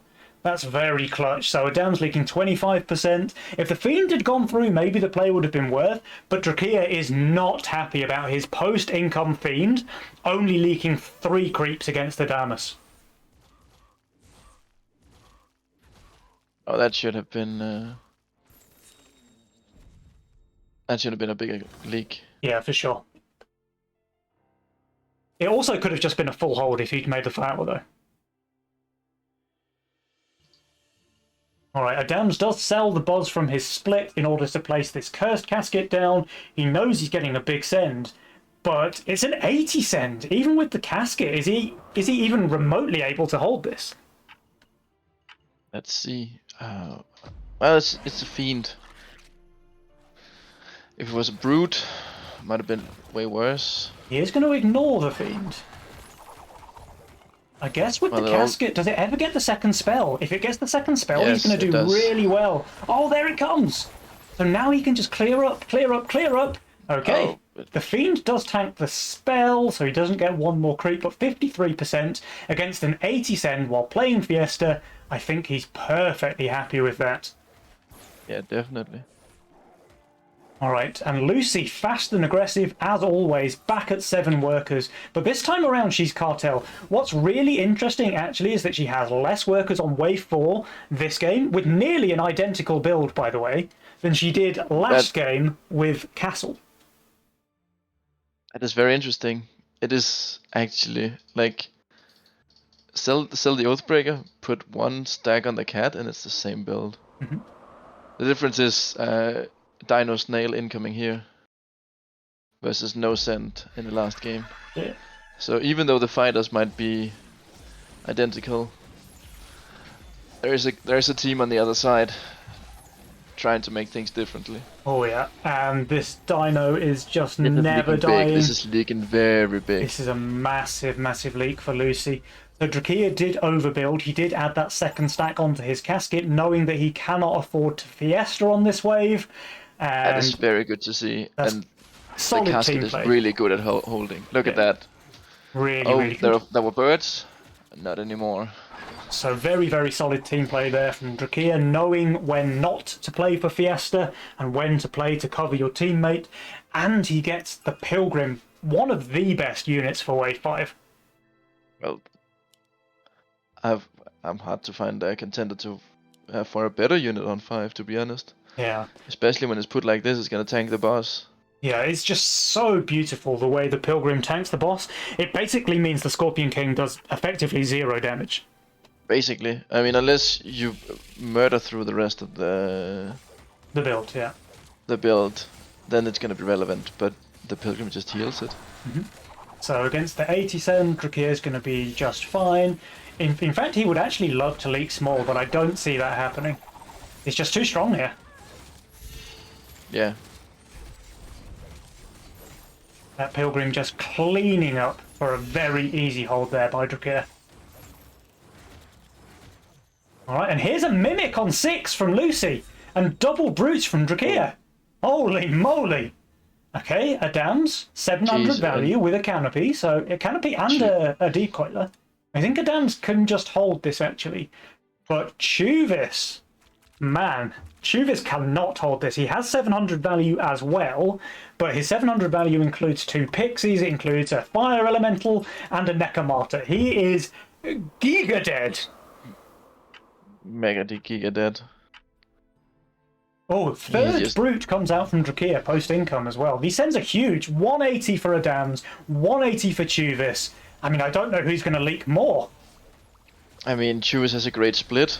He does have a great split. The Mimic is chewing on the Neko, does now get the +3, and another one from the Seed, and another, and another. Okay, 12 gold on that Mimic, and Adams, who I thought was going to do just fine, actually leaking 63% as well, so this is going to be really juicy King damage now. Yeah, and we're gonna have a 17%, no, 33% leak, of course. Oh, very nice.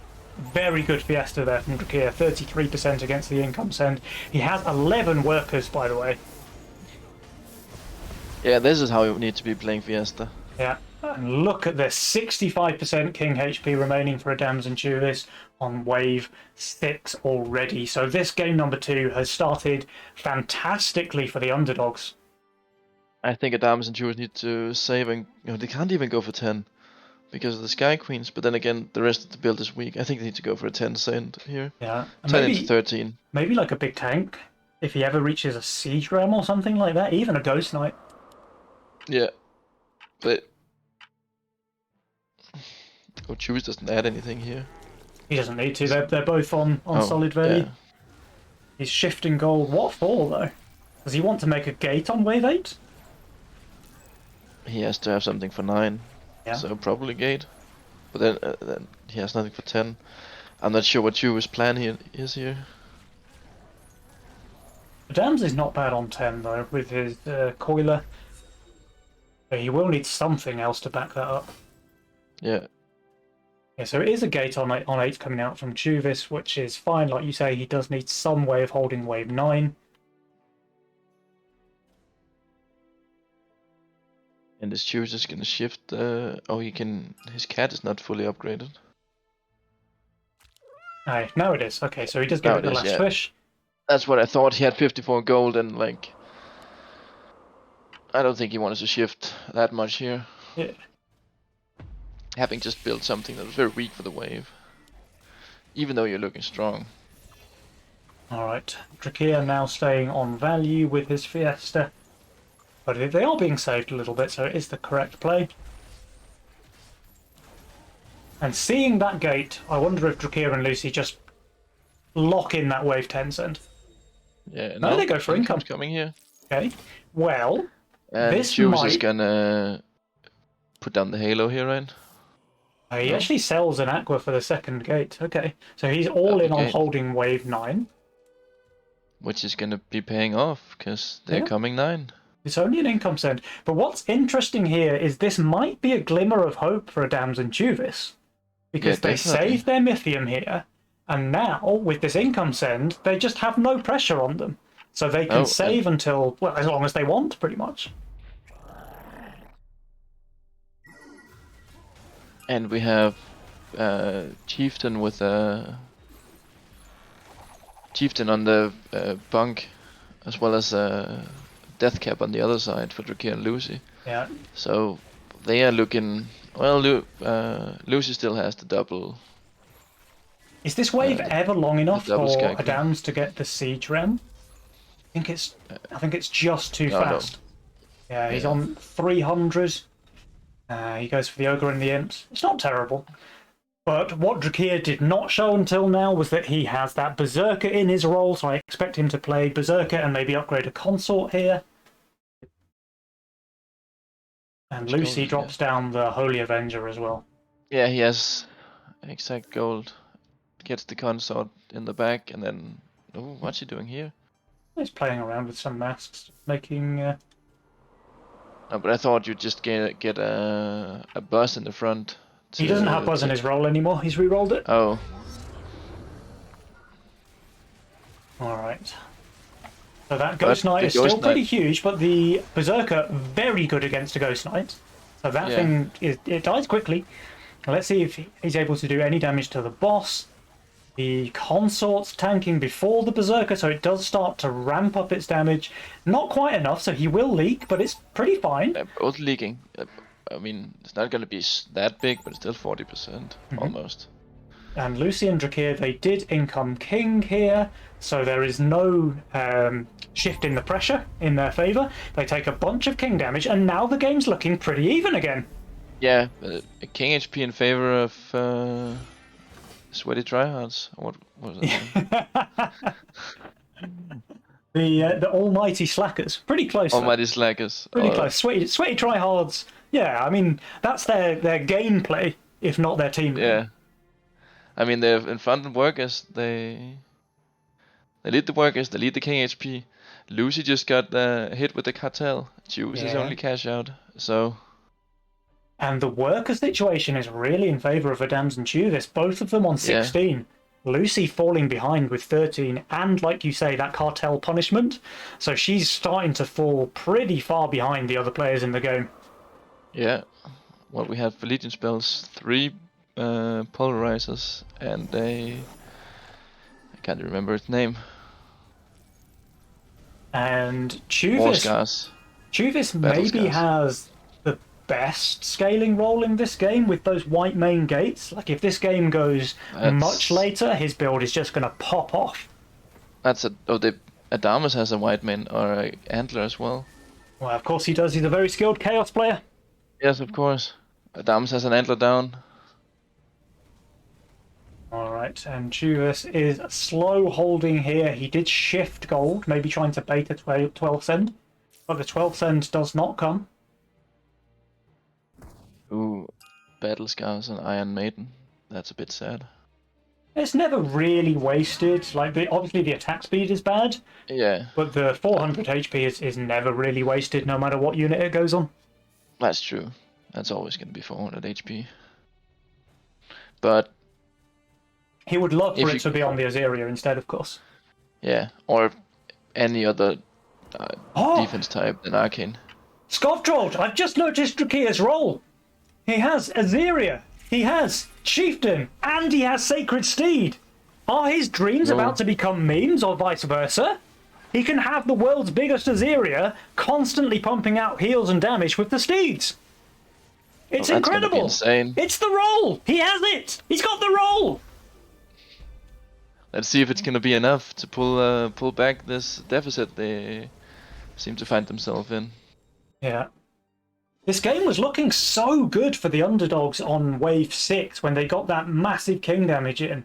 But some Yeah. clever play there, and maybe a bit of a mistake actually on wave 9 with the income send from the underdogs, right?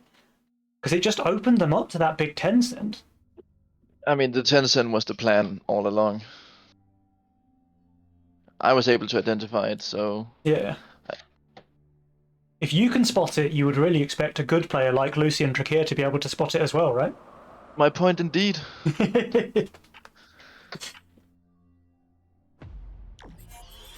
Alright, so everyone chilling, nobody spending their Mythium just yet. We do have 500 on Tuvis already. So 16 workers, and I kind of didn't point this out earlier, but he's 16 workers with 2 pixies as well. So his Yeah. Mythium generation is just off the charts. And here come the Sens. We've got Centaur from Drakir, Double Witch from Lucy, Centaur Pack from Adams, and we have Centaur, not quite the second Centaur from Tuvis, so he settles for an Ogre. But he was only Centaur 8 Mythium away. Oh.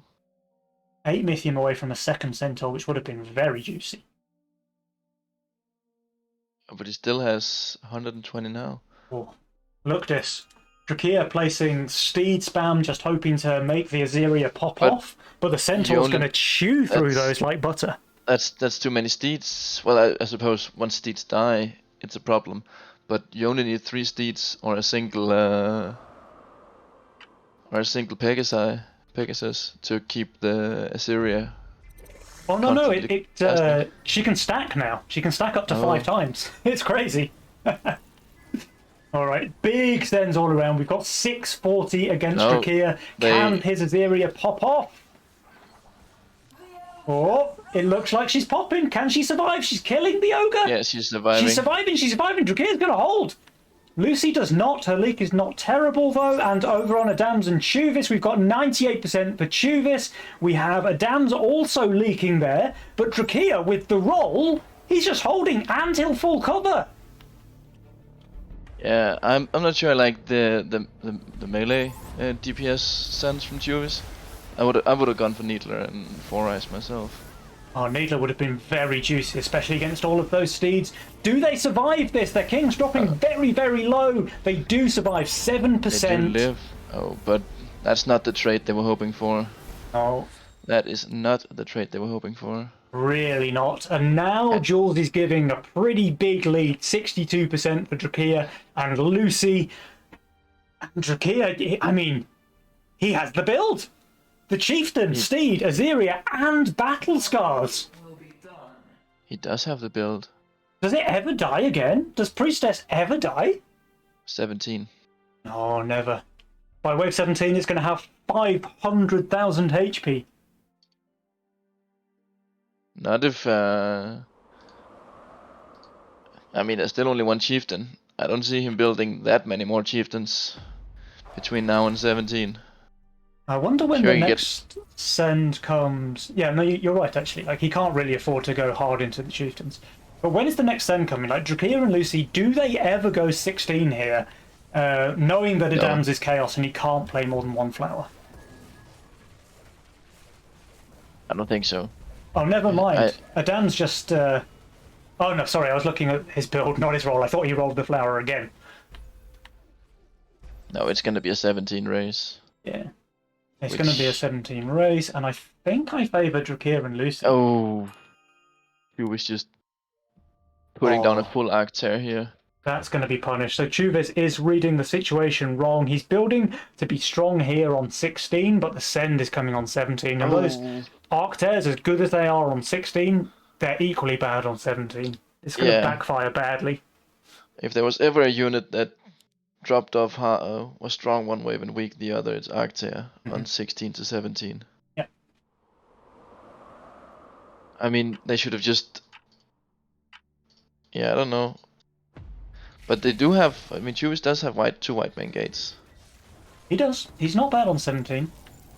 But imagine if he just made another Hellgate here. He would be insane on 17. Now he'd be popping off. Yeah. Well, he needs to upgrade his Halo. He doesn't have much in the way of damage. And the witches coming out from Lucy are just the perfect counter against gates. Now that the frogs do magic damage, by the way, the witches are so good against Hellgates. Oh, yeah, that's a really good point. Alright, so Drakir, he's going to have the most value out of anybody.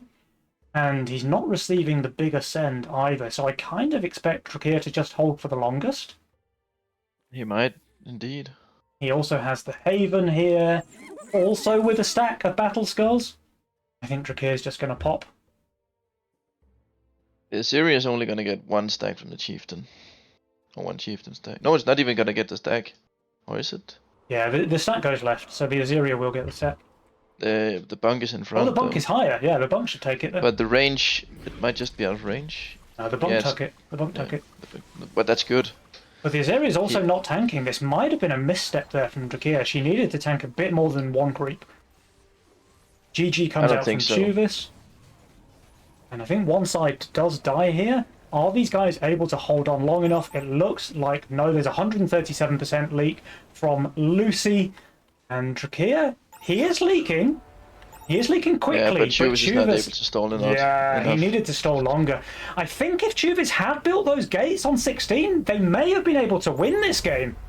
Maybe, or if Chuvis had sent the range damage on On 14, yeah, maybe. was maybe, it 14? maybe. Yeah, Sticks Man, 40. what a close game. If you look at the graph, this one was so back and forward, just up, down, up, down, up, down, one side and the other taking the lead and then giving it away. And in the end, we have Trakia and Lucy, the underdogs no more, it seems. They are 2-0 back-to-back. They've won both of their series. So they're guaranteed through to the semi-finals tomorrow. And meanwhile, Adams and Chuvis, they drop down to the lower bracket finals now, where they have to fight for their tournament lives to have a chance to stay in the Nova Cup this month. So we'll have to see. Is there a conclusion on the other side of the bracket where we had... okay. So it looks like the Doomsday Duo are now going to play up against the Almighty Slackers, which is actually a repeat of game number 1. That's quite interesting. That is interesting. All right, we should Maybe it's not going to be interesting at all. We should let the players have a little bit of a breather, though. So let's say... Oh, Chuvis, you don't want to see this. What's going on? I just tested the wave 14. Needler 4-eye and a turtle. Yeah, go ahead. What's the result? 103%. 103 instead of a full hold? Wow. Instead of a full hold. But they could have just won the game there. I don't know won the game, but they could have stayed in the game at least. Yeah. Yeah. It would have given them a much better chance, right? Because Trakia would have just been way further behind in gold. They would have had the King HP advantage, and maybe then the race goes their way on 17. Okay, so I think, guys, we're going to have another quick break. I am going to run another giveaway. This time it's going to be for Premium Essence. So the Desert Ridge DLCs were given away already. Let me just check everything is set up properly on this giveaway. And I will just have a quick look at the Premium Essence giveaway as well.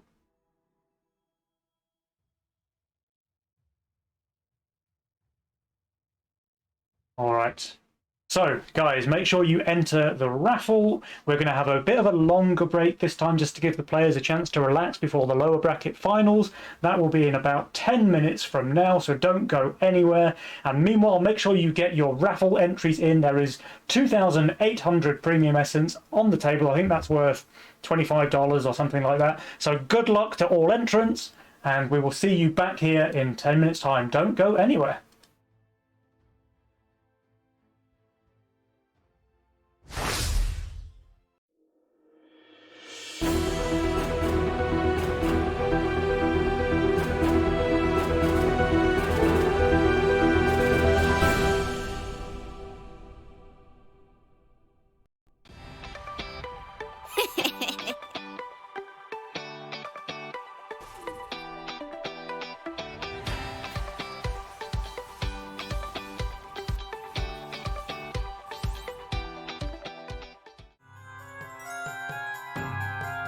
Hello there.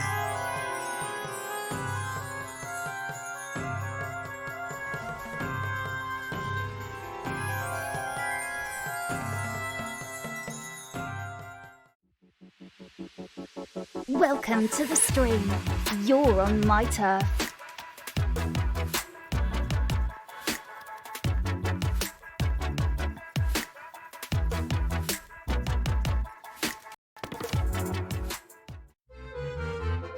Ah, Bickham.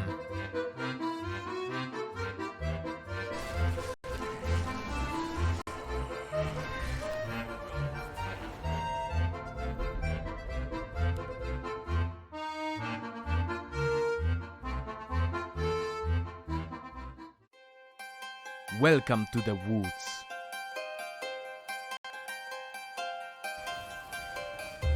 You are at the tip of my arrow.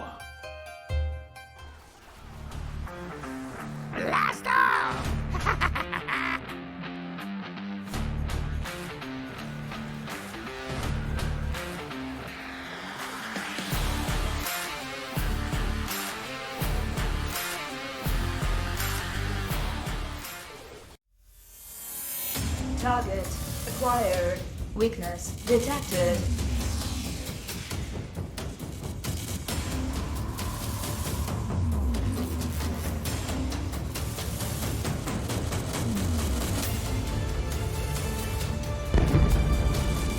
Victory!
All right, guys, I am going to decide the winner of the Premium Essence. We have 2 Premium Essence codes to give away, so good luck to all entries. The time is now over to enter. We have 80 people in the competition, and the first winner is going to be Maxim Didi. Congratulations, Maxim Didi. Okay, make sure you whisper me in Twitch or on Discord, and I will give you your code for the 2,800 Premium Essence. Congratulations, Maxim Didi. And the second winner is going to be Seto Kaiba. Seto, congratulations. So again, guys, make sure that both of you whisper me in Twitch or Discord with your in-game name for Legion TV, and I will send your prizes after the show. So congratulations to both of you. And yeah, that's all the giveaways that we have. Welcome back, Sculptroid. I was just doing the giveaway. You haven't missed anything. Thank you very much. Well, I say you haven't missed anything. You've missed Maxim Didi and Seto Kaiba winning their juicy 2,800 Premium Essence. Oh, So congratulations to those to those guys. Absolutely. All right, let us get on with the show. It looks like we have a bit of a grudge match now for the final elimination bracket. This is the, whatever you want to call it, the losers final, the elimination, because whichever of these teams wins this match is going through to tomorrow in the semi-finals, and whichever team loses, their tournament journey ends here. So, who do you think can make it through out of Doomsday and Adams and Chuvas? It looks pretty one-sided. At least the second game did for Adams and Chuvas in the first round. So let's see if the Doomsday duo can turn things around and put in a bit of a stronger showing for this grudge match elimination final. So Gambare, Doomsday duo. My money would be on Adamas and Chuvas here. I think they probably have to be favoured. If you look at things like tournament pedigree, if you look at ELO as well, like Chuvas and Otaka are basically the same ELO, but Adams is something like 500 ELO ahead of Dryuzaki. So that's quite the disparity to overcome. I think Chuvas is lower rated than what he probably could be. Yeah, I think Chuvas doesn't take the ladder particularly seriously. Like Oh, definitely not. that's fair to say, isn't it? He's a bit of a for fun player, Yeah. which is great because there's not enough of them around these days. There's far too many filthy chaos tryhards. Am I right? What are you talking about? I'm a chaos fun player. there's no such thing. What do you mean? Chaos is the only fun thing. No, YOLO is the only fun GigaChad socially acceptable thing, and chaos is the disgusting RNG favoured thing, right? The low skill RNG abuse versus the hardcore like 5-head Einstein brained YOLO players. That's how this works. I'm pretty sure.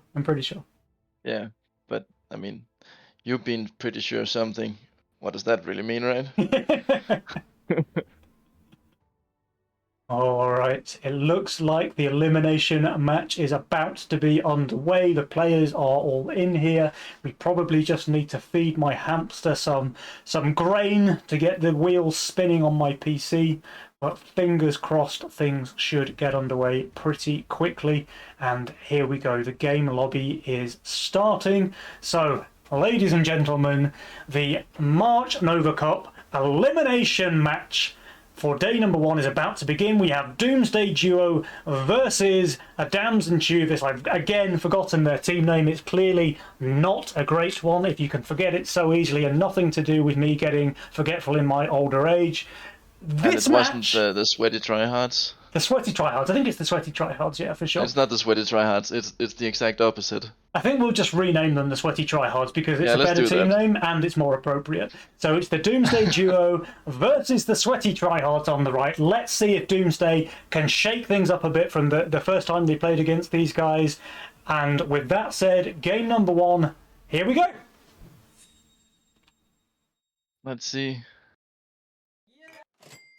Fiesta from Otica, and he gets the Pixies. What a skilled player! He's done it. Oh my god. Wow. Okay. I mean, And what else does he has to complement it? so to complement it, he has all sorts of options. He has. Okay, I'm kind of surprised he didn't take the APS there because I would have loved to see like an APS Hades for the late game. Yeah. Adams with the chaos again. Adamus with the Chaos. Again, no Pawn Shop, which is Chaos's natural spell pairing.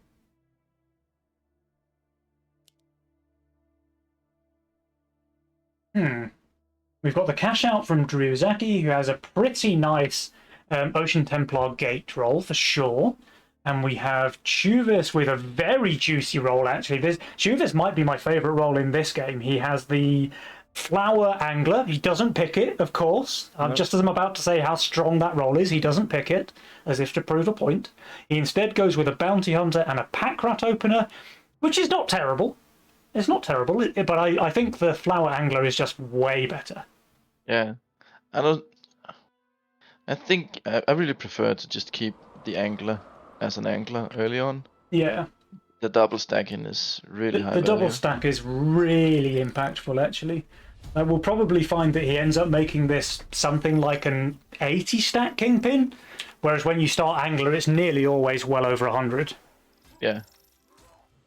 But not just that, like, I think the Flower Angler is just a way more aggressive opener as well. Like, even if you ignore the stacks, Flower Angler is nearly always 7 workers on wave 3.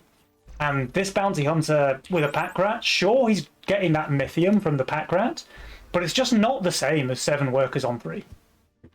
Definitely not.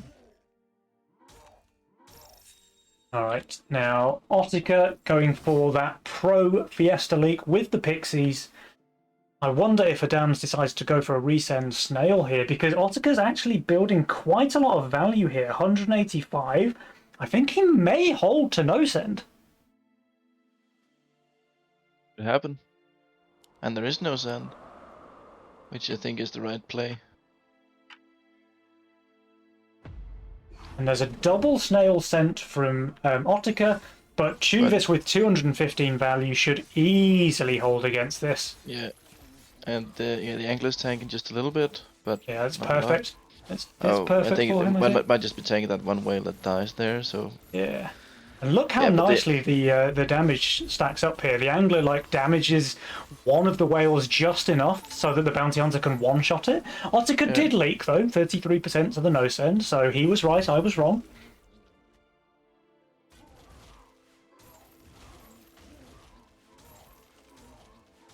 Oh, but Bone Crusher and Harpies. Here's a wave 3 brute coming out from Druzaki. Here's something that I've not seen for a little while.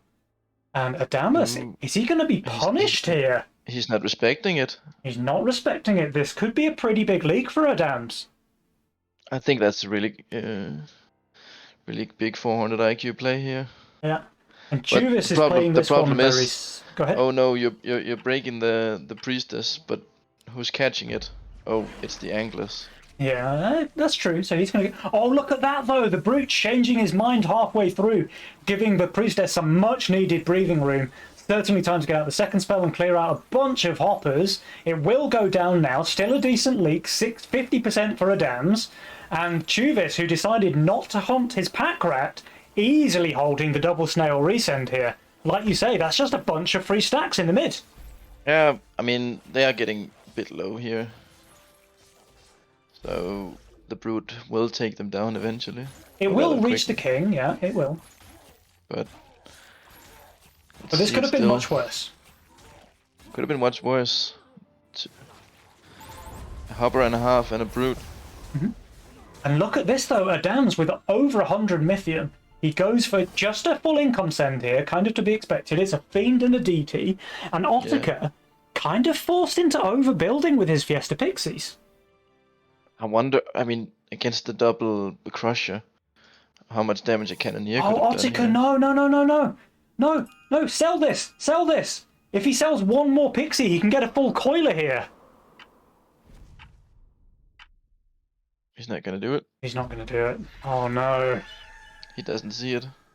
He doesn't Oh. see it. I mean, he's still on very high value and he still has 2 Serpents, but I just think that one coiler would have been a way stronger build, not just on this wave, but for the rest of the game. Yeah. But Alright, meanwhile, Druzaki, it looks to be doing pretty well against the Brute send Ottica here. holding though. Ottica is and holding with his only Fiesta. the brute leak in here. And meanwhile, Adams leaks 50% to the income resend there. So who is the Fiesta player? Is it Ottica or is it Adams? Because I can't tell. Well, I can. I'm just looking down in the bottom hand right corner. Left corner, I mean. Oh, that does help. Yeah, that does help. Yeah. But I mean, it would have been better if Adams was Fiesta at this rate, I think. Oh, for sure. Yeah, for sure. But when your mate is catching whatever you're leaking, and he has bounty hunters, Yeah. you don't mind leaking so much after all. Interesting point, by the way. This angler has been on 75 mana since wave 3. He didn't upgrade it on 4, so he missed out on a bunch of stacks in his lane and in the mid as well, where he was covering. Yeah. And he's going to miss out on more stacks again because it still isn't upgraded here. That's quite a lot of stacks going to waste there for Chuvas. Alright, Ottica gets the 100 send here. He didn't build anything since wave 4. Can he kill the Scorpion King? He can. So this is a perfectly fine Fiesta. He has 9 workers already. And he's really starting to put the screws on Chuvas. He's got 130 Mythium already. He only has 1 Pixie, so he's not getting crazy amounts of bonus Mythium. At least they've got that going for them. Yeah. Adams and Juvis. But look at Juvis, 5 workers still. He does have the 2 rats. He does so- have the rats, yeah. His worker count is a little bit misleading. Alright, there's an income resend from both Adams and Chuvas, but look! The Doomsday Duo are saving. This send, when it comes from Ottica, is going to be absolutely huge. Now, And Chuvas, he Chuvas goes for the Grawl. Yeah, and he cannot hunt here. He cannot hunt. He goes for the Grawl, so he's angling towards that Kingpin on wave 7. But Kingpin, especially one with as little stacks as this, again, remember, he didn't start with the Angler. So this is going to have maximum 83 stacks on 7. It's just not that strong. And if he gets like an Ogre or 4 or 5 Brutes, I think he's going to leak really badly. It's not gonna be 5 brutes, but 4 brutes could easily be there. Yeah. I think it can be like one ogre, one brute is going to be the send. Yeah, there's the ogre already.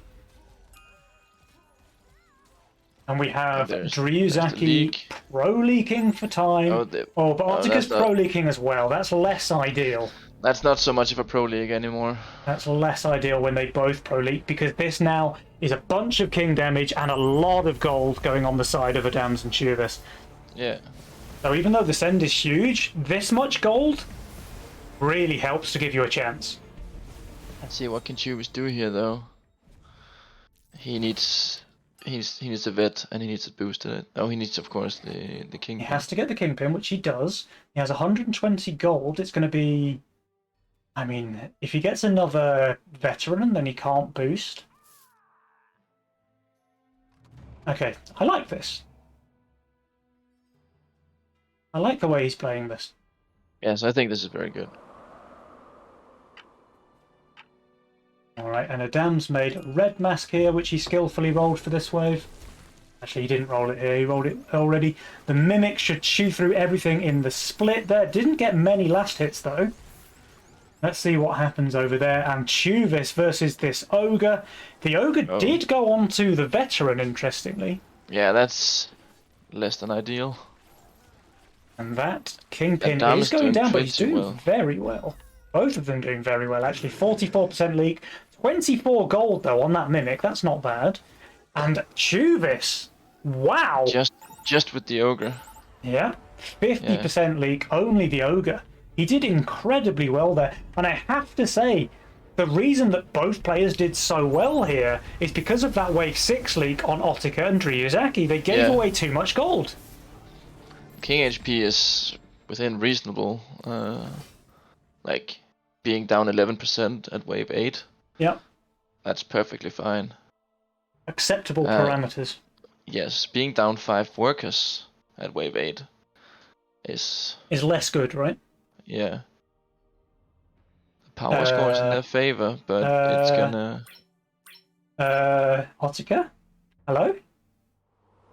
Yeah, Pennywise Fiesta is and unsure. Sakura does not... That's not... Pennywise is unsure about Sakura. I think these hips might be lying. For once. Yeah. I'm really confused about that Sakura pickup. I'll have to ask Ottika later what the hell he was thinking when he made this Sakura on wave 8. Oh, and this angler is still an angler. Yeah? That's basically infinity stacks that he's missed out on at this point. Oh, see, Now you're he just gonna upgrades it. complain. But, I mean, This is not the right way you- to upgrade it, though. you really wanted to spike at like 10, 11, 12, Yeah. and that's not gonna happen. Now here comes a pretty big wave 9 send. Downs, of course, is playing overvalue with Chaos, so that's looking good for him. He skillfully rolled the Antler here, pretty good on wave 9. And Chuvis does not hunt either of his rats either. But do they get killed? One rat gets killed. Are they both? Do they both get killed here? They both get killed. And now the Kingpin has all of the brutes on it. Its attack speed is massively slowed down. He does snipe one brute, but 2 brutes is enough to keep the max stacks pretty much. This is going to be a leak for Chuvis. Not a terrible one, but a leak. And a Dams on value It's gonna be the Chaos same as for leaking Chuvis. 65%? What? Chuvis 63% as well? Wow, I thought Adams would just hold this with his value. But what does he have?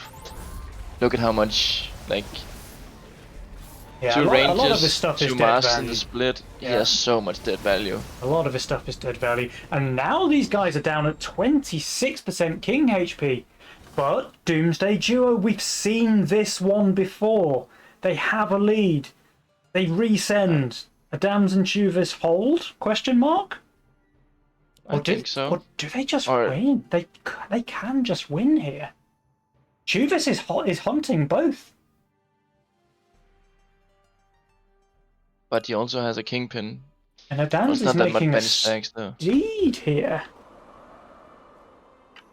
Amos did pit the Daphne as well. Ryuzaki full send. She does. It's with snails. But that Daphne very quickly gets on the boss. The dino is essentially wasted there. Now let's have a look. One brute is still alive. How quickly can it get on the kingpin? Basically never. The brute is tied up on the bounty hunter, so the kingpin never gets slowed down. But he's still leaking on Chubis. Adam's holds. Okay, that's very clutch. That hold means they don't die here.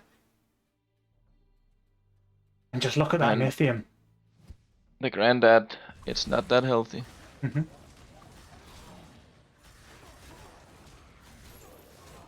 It's not healthy at all. Look at this hero Daphne, 38 HP. Yep.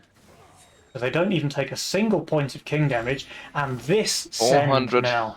380 from Chubis, 400 from Adamus. Absolutely massive. And creditor for the sweaty tryhards. Mm-hmm. He can't afford the Azeria though. No, but Chubis not risking anything this time around, it looks like. Oh, he does double hunt actually, now that I say it. wow, creditor double hunt, but then he didn't push, so I mean, he knows he can't really get a big send, and the lifesteal kingpin should be enough to hold against a few snails. true. But Kingpin is not so great on 11, I think. Not with this few stacks. But how about Dryazaki and Ottica? Because these guys are getting some really dangerous sends. Yeah, this is gonna be interesting over here. Oh, the death cap is allowed to get on the wave. That's pretty good. But we have 3 Sky Queens attacking a Siege Ram, and that doesn't go very well for the Sky Queens. That's a big leak for Dryazaki. Oh, Ottica doesn't kill the pack leader, 1% HP! Oh, no! 22, this is over. This is over. They have no king and 20... Well, let's see, 19 full piggies. Yeah, if they'd done some king upgrades here, they would survive, but... Maybe full king, but not with the Mythium they had. Yeah. Oh, wow. No, man! Dryazaki and Ottica, they were so close to winning this game!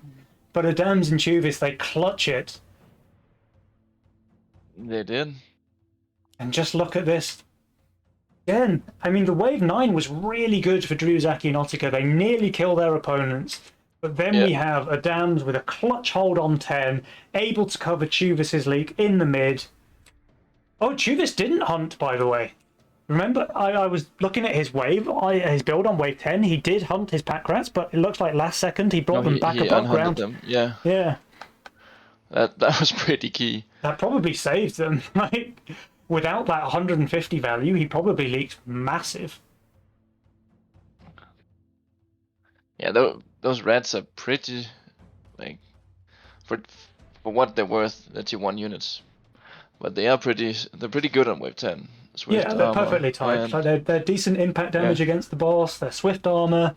They're a lot of value. Yeah, and they are DPS units. They are, and he had good tanks in the form of the Kingpin, the Butcher, etc. Yeah.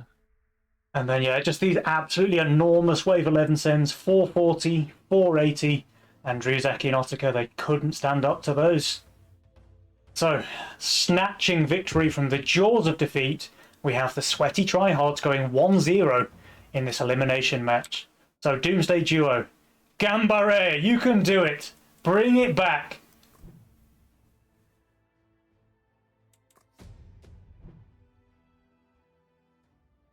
Alright, the lobby is open. We are just waiting for one of the Sweaty Tryhards to get themselves in here. And I have to say, I really want the Doomsday Duo to win this game. Because... well, for one, everyone loves an underdog, but for two, these guys, they just deserve it, you know? They've had 2 really close games against the Dams and Chubis. There was the first game in the first series, and the game we've just seen. They were so close to winning, but couldn't quite close it out. And then Adams and Chubis came in with that massive wave 11 send.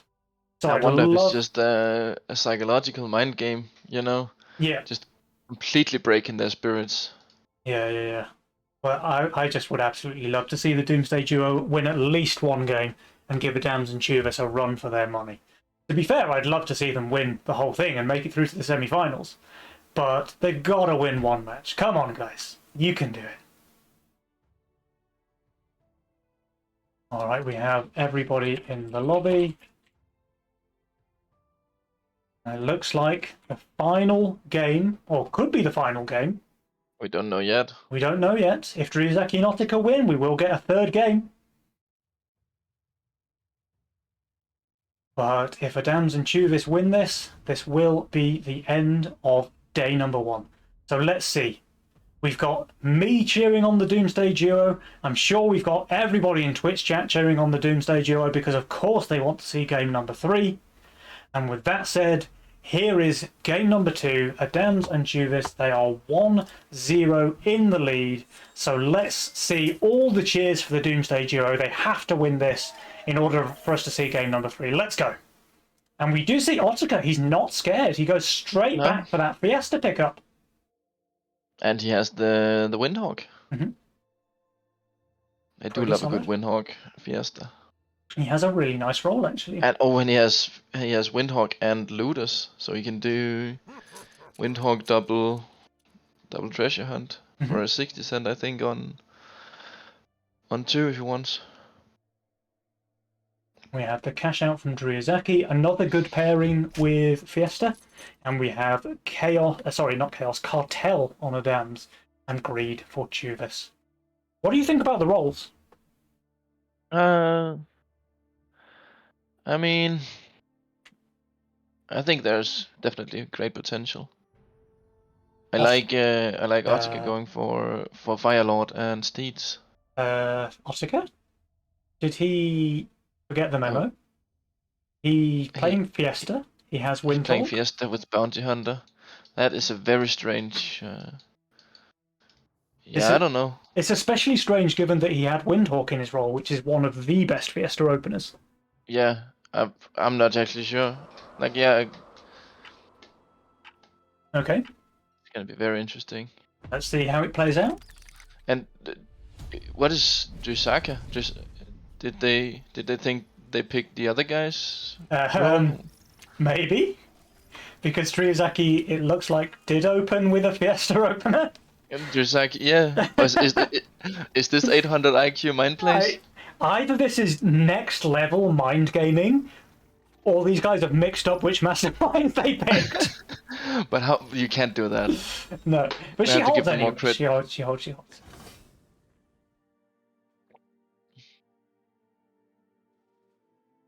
Okay, and Eltica does go for 2 small rats and hunts his pack rat. So if Chuvis sends the second snail here, I do think that Otaka will leak, which is fine for his Fiesta, but if it's only 1 snail, he's going to hold.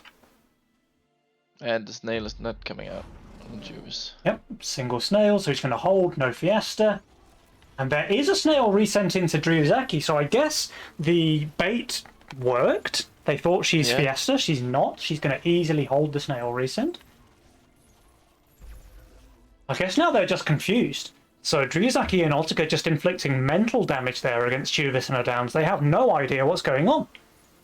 Yeah, but it's confusing in the sense that it seems like it's so suboptimal that how could it ever be what they're doing? Mm-hmm. Alright, Otaka, please. Treasure hunt. At least 1, please. He does. Happening. Okay.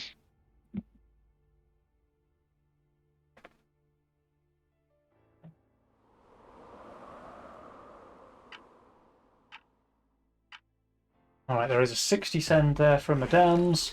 So we should see a bit of a Fiesta from Otaka. It shouldn't be too bad. And Dryazaki, who also gets snail resend, is going to be just fine and able to cover. So let's see, kills the DT pretty quickly, that's nice. And this will be a Fiesta from Otaka on wave number 3. That's not a wave you want to leak with a Bounty Hunter. Yeah, that is the big wave for the stacks, you're right. I mean, that's 10 stacks. Right. Yeah, that's 10 stacks gone with the win. You'll never see those again. Nope. And Chuvis and Adams, it looks like, are having a pretty nice game so far. Both of them on 7 workers, with Dryazaki and Otaka only on 5.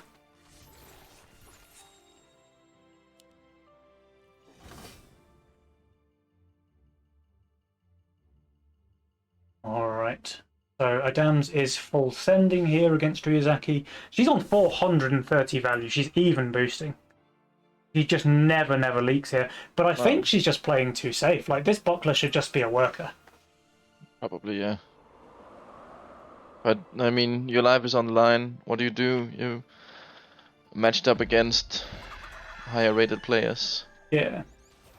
I think they probably are feeling a little bit intimidated, maybe. But the ironic thing about that is that when you play scared against players like Adams and Chuvis, you can just never beat them if you play scared. No. You have to take risks, you have to be aggressive, because otherwise they're just going to dictate the pace of the game, right? Definitely.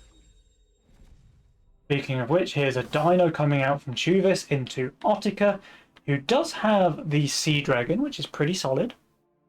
Oh, see, I really love Sea Dragons with Bounty Hunter. Yeah, and if that Sea Dragon tanks the boss here as well, it's just pretty similar to the Pilgrim. Not quite as strong as the Pilgrim, but pretty good. No. I mean, the difference is that damage on Sea Dragon is HP lost. But it doesn't tank. 100 into Otica, 100 into Chuvis. I think we're gonna see some more Fiesta here.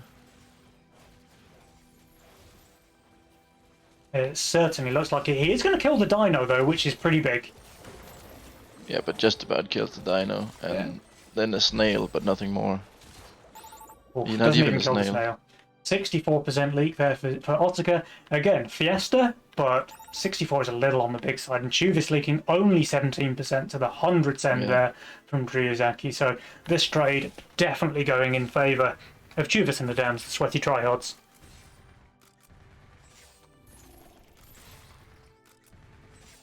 The sweaty tryhards are just looking very solid here. Well, this is a big send, though, from Otica now. Hermit and Brute into Adams. Ryuzaki not even fully covering, so this wave lasting for about as long as it possibly can. But Adams can get the Harbinger, does get the Harbinger. Means that the Hermit is not very effective. One Brute is not going to be enough to really make a difference. There's also the Growl. Yeah. The Brute is going to go to Africa hunting all these mask spirits. And the Hermit just does nothing, really, against the Harbinger. Had it been a Hellraiser, the Hermit might have been good. But... And Otica, he's going to leak pretty badly, I think, against this 100 send with his Bounty Hunters, so we'll check back into this lane in a minute, but I just want to see how this Harbinger's doing against the Brute and the Hermit, and it looks like the answer is more than fine. That is a full hold from Adams. Now, he does have 700 value, so of course we can say he's a pretty disgusting overbuilder, but meanwhile Chuvis manages to leak to the smaller send, so kind of good that Adams does not Waldo there with the big send from Otica and is able to not just hold his lane, but pretty much full cover mid. He had been saved on for a while, Adams, so of course he's going to be high value. Yeah, and this is some very juicy bam woof action in the mid. You must especially enjoy the new faster attack speed Harbingers. Oh yeah, so nice. Just swinging the big axe all the time. Ryuzaki, what is... Oh, this fist has to be sold at some point, right? Yeah, to put Trinity Ultra there? Yeah. You cannot give up such a juicy aura position. Otica is making a 55 stacked Kingpin here on wave 7. Oh, you hate to see it. You hate to see it. This is really weird. Do you know what's even worse? Is that he can actually leak here to a Brute and a Lizard. Because the Kingpin with such low stacks is just getting hard countered by a Brute. Yeah. I mean, the only thing that makes a difference with the stacks is the HP. Pretty sure. Yeah. Oh wow, that Kingpin is... I mean, yeah. He has a Kingpin on 700 value, and he leaks 70% to a Brute and a Lizard. This is looking kind of rough here for Otica. Yeah. It's like a repeat of the first series between these guys. Yeah. Close game 1. Decisive game 2. Yeah, I think Doomsday Duo are just feeling the pressure when they Yeah. have like a rough game 1, or not a rough game 1. When they lose a really close game 1, they kind of get a bit stressed, it seems, in game number 2 and don't play to the best of their abilities. Alright, we have a pack leader on 8 here from Otaka into a Dams.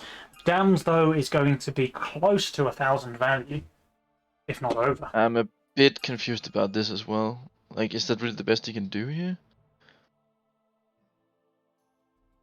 A bounty hunter is not that great on 8.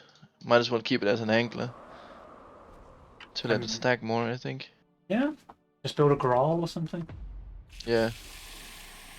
Right, there's a 200 full income send against Ryuzaki. She should be okay, though, I think.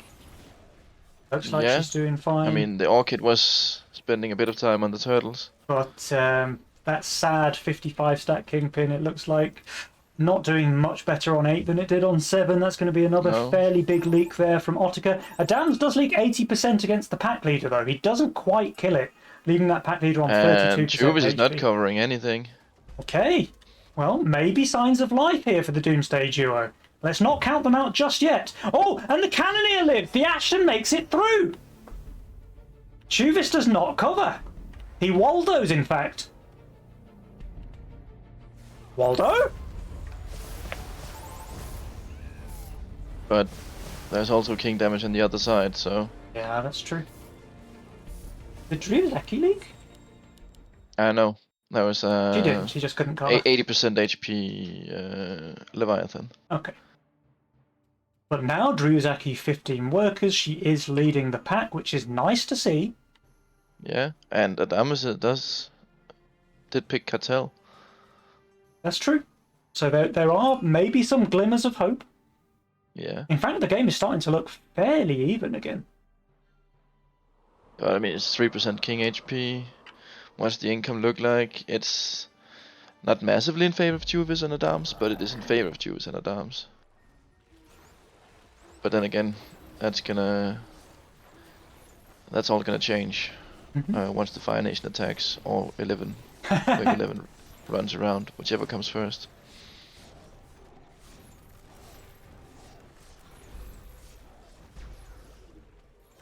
Adam is just playing some turtles here to get some income down. And there's an ogre from Ryuzaki, and I assume an ogre from Otaka as well. Yep. There it is.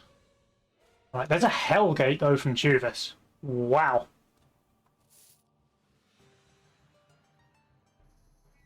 And Adams, what is your answer? You have 587 gold on Adams. Jeez Louise. Does he just go for like 3 disciples? It's on its way. Yeah. I mean, That's this 1, is that's 2, that's... 3. That's very 3. cost-effective damage against the boss. It really is. They have good pierce damage, they have good spell.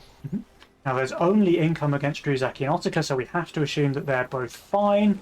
This Hellgate, he is now speed-running the Ogre. Look how quickly that thing dies!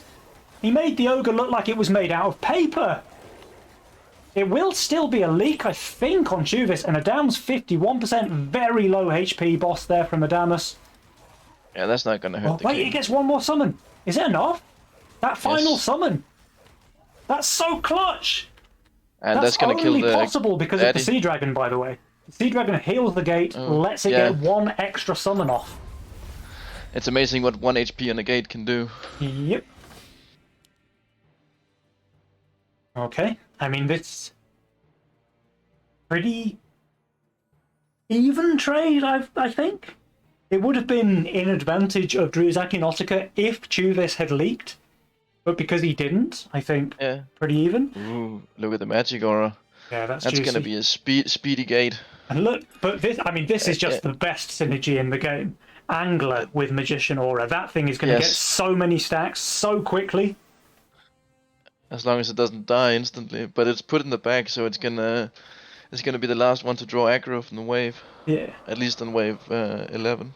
Trust. This angler gets 75 stacks on wave 11, he upgrades it, and it's going to be, maximum stacks on wave 14 where he needs it. Yeah, we have Divine Blessing and Drisaki, but what Ottika does he going put for the it on? taxed Oh, allowance. it's gonna go on Elite Archer. Ottika with the taxed allowance, though, I really would have liked to see him take the Divine Blessing and pop it onto a Phoenix for wave 13. I think that would have been a very, very strong play. Yeah, Especially if he just hides the Fire Lord, right? yeah, he can shift on 12. Like actually he can easily league on 12 against double ogre. Yeah. But But he he can shift on 12, so he could just pump out the Fire Lord, surprise Fire Lord with the Divine Blessing on 13. That would have been nice indeed. You And have Damus to went hide from the it- Fire Lord. Don't show the Fire Lord, please. Yeah, Oh, he's yeah, doing just it. shift it. You've got to just shift it. You even have Growl. You have a Growl on the board. Just shift the Fire Lord, Ottika, please. At this level of the game, it's all about the mind games and hiding information from your opponents. So by Yeah. showing this Fire Lord, either Juvis and Adam skip 13 altogether, or they send, double 4-eyes because they know there's going to be a Phoenix. Yeah. But if you hide that Phoenix, maybe they go for something like an Ogre Send instead, right? Yeah. And now they know, that can be a Fire Lord with Divine Blessing. Yeah. Now, we know there is no Divine Blessing. Ottika went for the Yes. taxed allowance. I wonder if that was just a mistake, like he just ran out of time. Could happen. I think it is late for the Japanese players as well. Yeah, they're definitely playing outside of their time zone. So I could see fatigue just hitting them. But nobody sends on 13. And this is Look at this. It's this a is just Kingpin. exactly what I mean, right? Because Ottika showed that Fire Lord on 12. So Yeah. that gives Chuvas and Adams the option. And maybe they already planned a different wave. But if they planned 13, they see that Fire Lord, they say, you know what? Let's just go 14. We're strong on 13. We've got Magician Gates. We've got Starcaller Magician as well. Let's just skip. Yeah. Let's save. And they are really expecting the 13 cent here. Divine Blessing, Orchid, and And Three full boost. fully That's boosted. a lot of gold. that's 60 gold they'll never see again. And they're gonna, Whoa. we talked about how Phoenix was bad. There was the Arcta that was good on 16, bad Yeah. on 17. Yeah. It's kind of the same for Orchids. Orchid is extremely bad on 14, especially against a Centaur. Yep. And no, sell the fist. Yeah, sell the fist, please, for the sake of... And he's put the life binder here as well. What is this? Yeah. Like, life binder is not a DPS unit. Please sell the fist. Please. Sell the fist, put the Trinity down there. Alright, but the sends coming out from Druzaki and Ottika are pretty big as well. The problem is that gates are overpowered and they have White Mane Magician aura. Oh Well, wow. And the health, the healing on them doesn't matter too much when there's also the White Man buff. yeah. White Mane and healing have a pretty similar effect when it comes to gates. Yeah. You need to heal it a lot, especially with the nerf to healing received. Ryuzaki's Juvis is doing well, but not well enough. Ottika's leaking massive. Yeah, Juris is leaking but stalling. He's stalling the longest. So I think they die here, right? And Don't yeah, think they survive. it's one attack, one regen, Yeah. one. A massive, King. massive send. I Yeah, mean, they're dead. I think Juris and Adams die as well, but the game doesn't go long enough for them to die. Wait a minute. Wait, Yeah, what? Ah! Doomsday Duo! They clutched They this pull it one! out. Wow. We thought it was so decided. How? Yokoyata! Fighto Doomsday! They did it! The 8% HP and the Tenacity! tenacity. Tenacity! yeah. So they have, like you say, an 8% HP advantage, and their king survives with 2%. They win the race. Incredible, Scofftroll. Wow. Just as I we did were not expect that. just as we were resigning this game and saying, oh man, the sweaty tryhards are going to take it. But no, Doomsday with a clutch race win here on 14. By the way, what is it with Wave 14 today? Wave 14 is just strong, and it Whew. yeah, it's just the boss king killer. Scoffdrop, my heart, it beats. It Well, beats I'm for the glad to hear Doomsday that. duo. I'm very glad to hear that your heart is beating. Slightly faster than usual. I didn't realise I needed to elaborate. Man, I mean, I'm very, very happy for the Doomsday duo. Those guys, as I said going into it, they deserve to win. We need a game 3, and they did it. They clutched it here on Wave 14. And now everything can happen. What a race. Now anything can happen. Let's see, can they bring it and just really surprise everybody with a reverse 2-1 sweep against the Sweaty Tryhards? Will Doomsday Duo make the dream come true and make it to the semi-finals tomorrow, Scofftrold? Where's your money at? My money's still gonna be on the Sweaty Tryhards. I mean, they are sweaty, they are tryhards, that's a given. Let's see if they can live up to their name here as we go into game number 3. I would absolutely love for Doomsday Duo to win this one. Not that I'm biased, obviously. Oddscasters like to remain impartial, and I'm a consummate professional, of course, so I'm always impartial. But that said, come on, Doomsday! Let's go!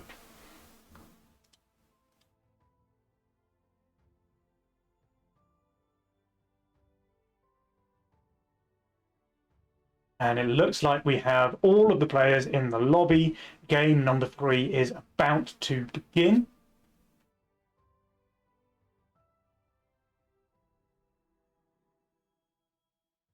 And here we go. All right. Doomsday Duo, Dinosaur Ryuzaki and Otika-san versus Adams and Chuvis. This one's for all the marbles. Game number 3 in the elimination match. One team is going to advance into the semi-finals tomorrow, and the other team is going to go home with their tail between their legs. Game number 3, let's go.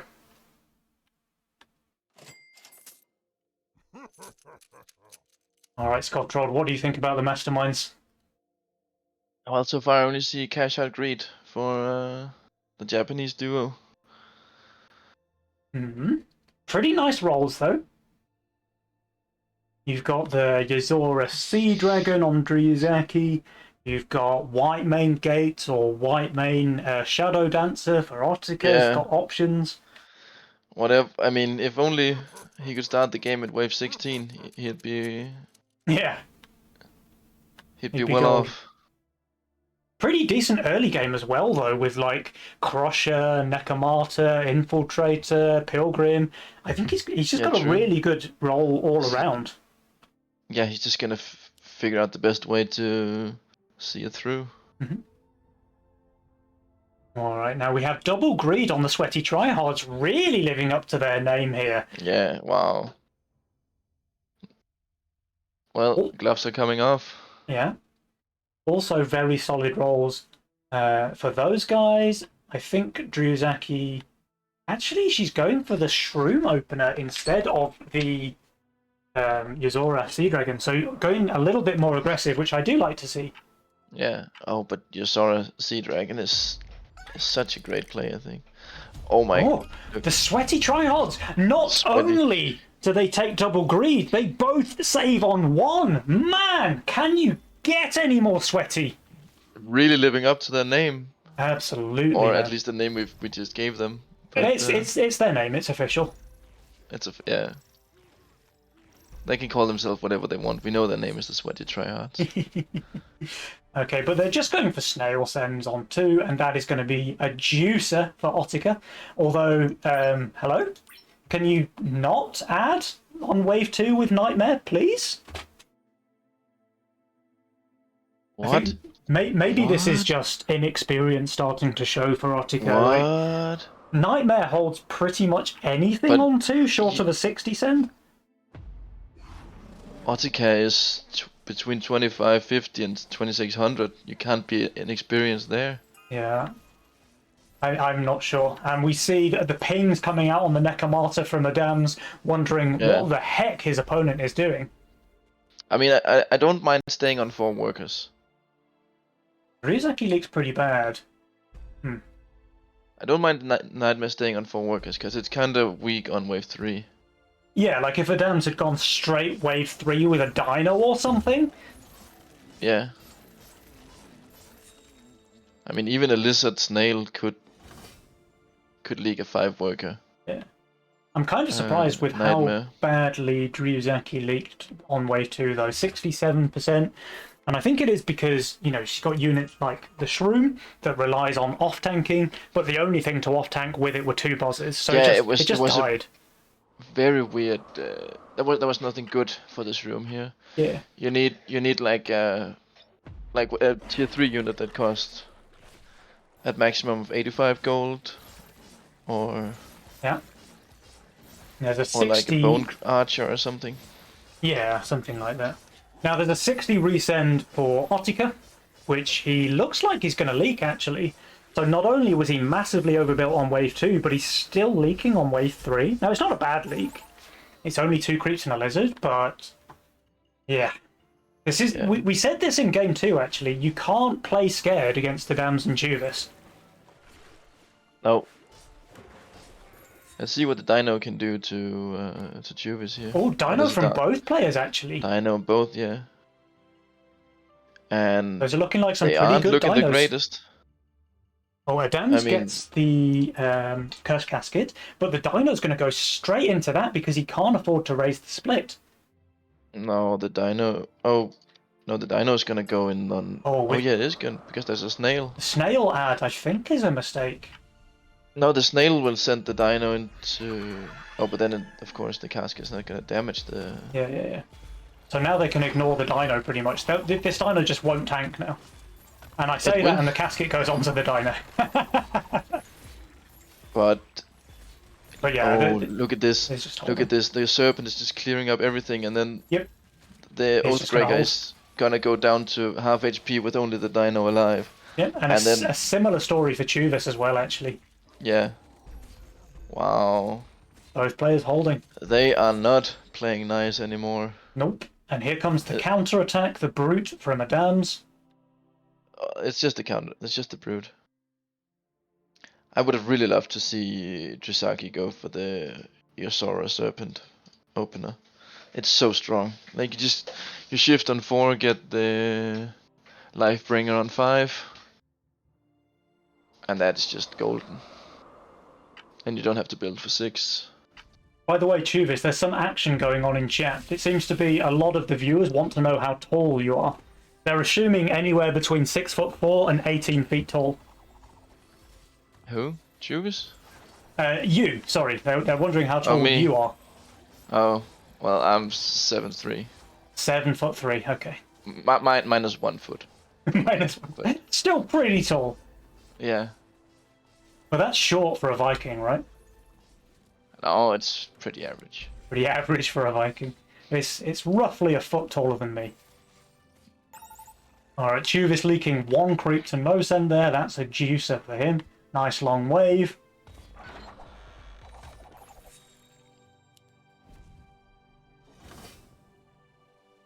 And we have a lot of dinos coming out on wave 6. Dino from Dryuzaki, Dino from Otika, Dino from Chuvis. Oh, Adam is not following suit though. No, he's always been a bit of a trend breaker, as Adams. You know, he's not one to go with the crowd. He likes to forge his own path, and he does that by sending lizards when everyone else sends a dino. But I can understand the lizard here. It's good on basically everything apart from the pilgrim. He goes for a second lizard as well, actually. And this pilgrim's going to die very quickly, I think. Yeah. Doesn't get the second heal off. Oh dear. This might be a bit of a leak now for Otika. Yeah, there's a sea dragon. Dryuzaki's easily holding and covering. Yeah. And actually, Otika's doing very fine. I spoke too soon. And we have another dino just not tanking in Adam's lane. Oh, it gets through! Yes! Wow. Easy leak. Get wrecked, Adams. That's cost him at least 4 gold. Yeah, he'll just never recover from this. And look, No. Jules is giving 52% advantage to the Doomsday duo. You have to They take also had pets down with the 52% dino. at the end of at the start of wave 14 last wave game. So Oh, this is basically over. Might as well mean- call it, right? it's all over. But for real though, the game is looking very, very even. Both teams have equal number of workers. Both teams on full king HP. Both teams almost having the same amount of Mythium as well. Yeah, and the Jusaki does have a pretty clear income advantage, but that's because he just sent a lizard and 2 king ups. We have, yeah, so 0 pressure against the dams now. He's free to do pretty much whatever he wants. He's easily holding with 600 value on 7, and he doesn't need to build very much for 8 either. Wow, 14 workers here, Yeah, and then a big send on 9, which will put him back on value. Dams is just going to pull away with this one, it seems like. Dryuzaki may be making the same mistake we saw earlier, just taking that foot off the gas, relieving the pressure on a Dams, and now he can absolutely snowball this game. Yeah. The thing about playing against higher rated players, you're never gonna win the income game. Mhm. You have to pressure them, catch them off guard. And everyone is saving their Mythium for now. We do have nearly 200 on a Dams, and Ottica not looking amazing on the 9th wave, although he does have Gate in his role. I mean, that is the golden rule of sending on 9. Yeah, The if you send opponent on always nine, has a gate, especially if they're Chaos, right? especially if they're chaos. Alright, so we have the double Mimics coming out from the Sweaty Tryhards. We have Brute Sends from the Doomsday duo. It will be a double Brute from Dryuzaki. Adams, he is undervalued. He's not amazing this wave. Of course, he has the Antler, which is pretty good. So we expect him to do quite well. Chuvis gets a gate of his own, so he should be just fine here. Gate Harbinger. Oh, but and Ottica the- doesn't build a gate. No. He makes But- 2 Bone Crushers instead. Did he Two- not have enough gold? And this crusher is too far up. It needs to be further back so it doesn't take half the wave. Oh man, not getting that gate here. He's really going to be punished, I think. I'm Yeah, worried there especially for with- Ottica. Adding all that Swift armor. Now, we did get a boar down for Dryuzaki. She is overvalued as well. It looks like that's a hold for her. That's very, is a very hold. important. Yeah. And actually, Ottica, can he kill the Mimic? He can, yes! The Mimic goes down. So it's just gonna be 5 creeps. Yep. And Chuvis, of course, holding. Adams does leak, but it's a very, very small leak against the double So in brute the send end, from There's a Dryuzaki. 2 creep difference. Yeah. This is just in favour of Adams and Chuvis, though. Yeah, because Adams is they're leading the workers. Adams Yeah. has 2 workers more than everyone else. Alright. So, we only have defensive spells with Lone, Hero, and Magician. There's no big aggressive play to go for. So this game Oh. is going to go into the later game, where I kind of worry that Chuvis might just be unstoppable with that Ocean Templar gate roll that he has, and Hero Yeah, on that's top. gonna the Graal's gonna get a hero. Yeah. And there's not many combos that are stronger in the late game than Ocean Templar Hero gates. No. Oh, and that was fully boosted. Yeah, that's 20 gold he'll never see again. And he's still leaking. Wow, that's I think so. At least. yeah, But he's still leaking. it's not gonna be a lot. Oh, Still a leak. yeah, but spending 20 gold to still leak. Yeah. Yikes. And again, the longer waves, they only favour one person, and it's the person with the most workers. And the Damas and Juvis, they know where this is going. Dryuzaki did push one worker to no send here, and it's only an income send coming out from Adams and Chuvis. So, bear with me, this might be a little bit of a mistake coming out from the Sweaty Tryhard to Adams and Chuvis. No, now, they're just going 15 now. You think they just income into 15? They income into 15. But Dryuzaki and Ottica, they don't send here, so they're going to have a massive pressure lead. but they just... We have the white main, like when are they sending 12? Then the income is fine here. I think They're Doomsday sending Duo 30. just go 14. Yeah, so it might end up going 14, but I think Even Doomsday Duo just decide to go long, although they both take loan as well, which is kind of bad. Like, if you're long saving, the loan really hurts you with that income penalty. yeah. Maybe they were worried about getting a full send here, but it was only income, so the loan was just not necessary. I mean, with the red eyes, I'm pretty sure Drisaki was expecting a send here. Yeah. Actually, Otaka is leaking, even with the loan, so maybe it was necessary after all. Wow. Yeah, but yeah, Otik has so much Swift here. He's really struggling in this game now.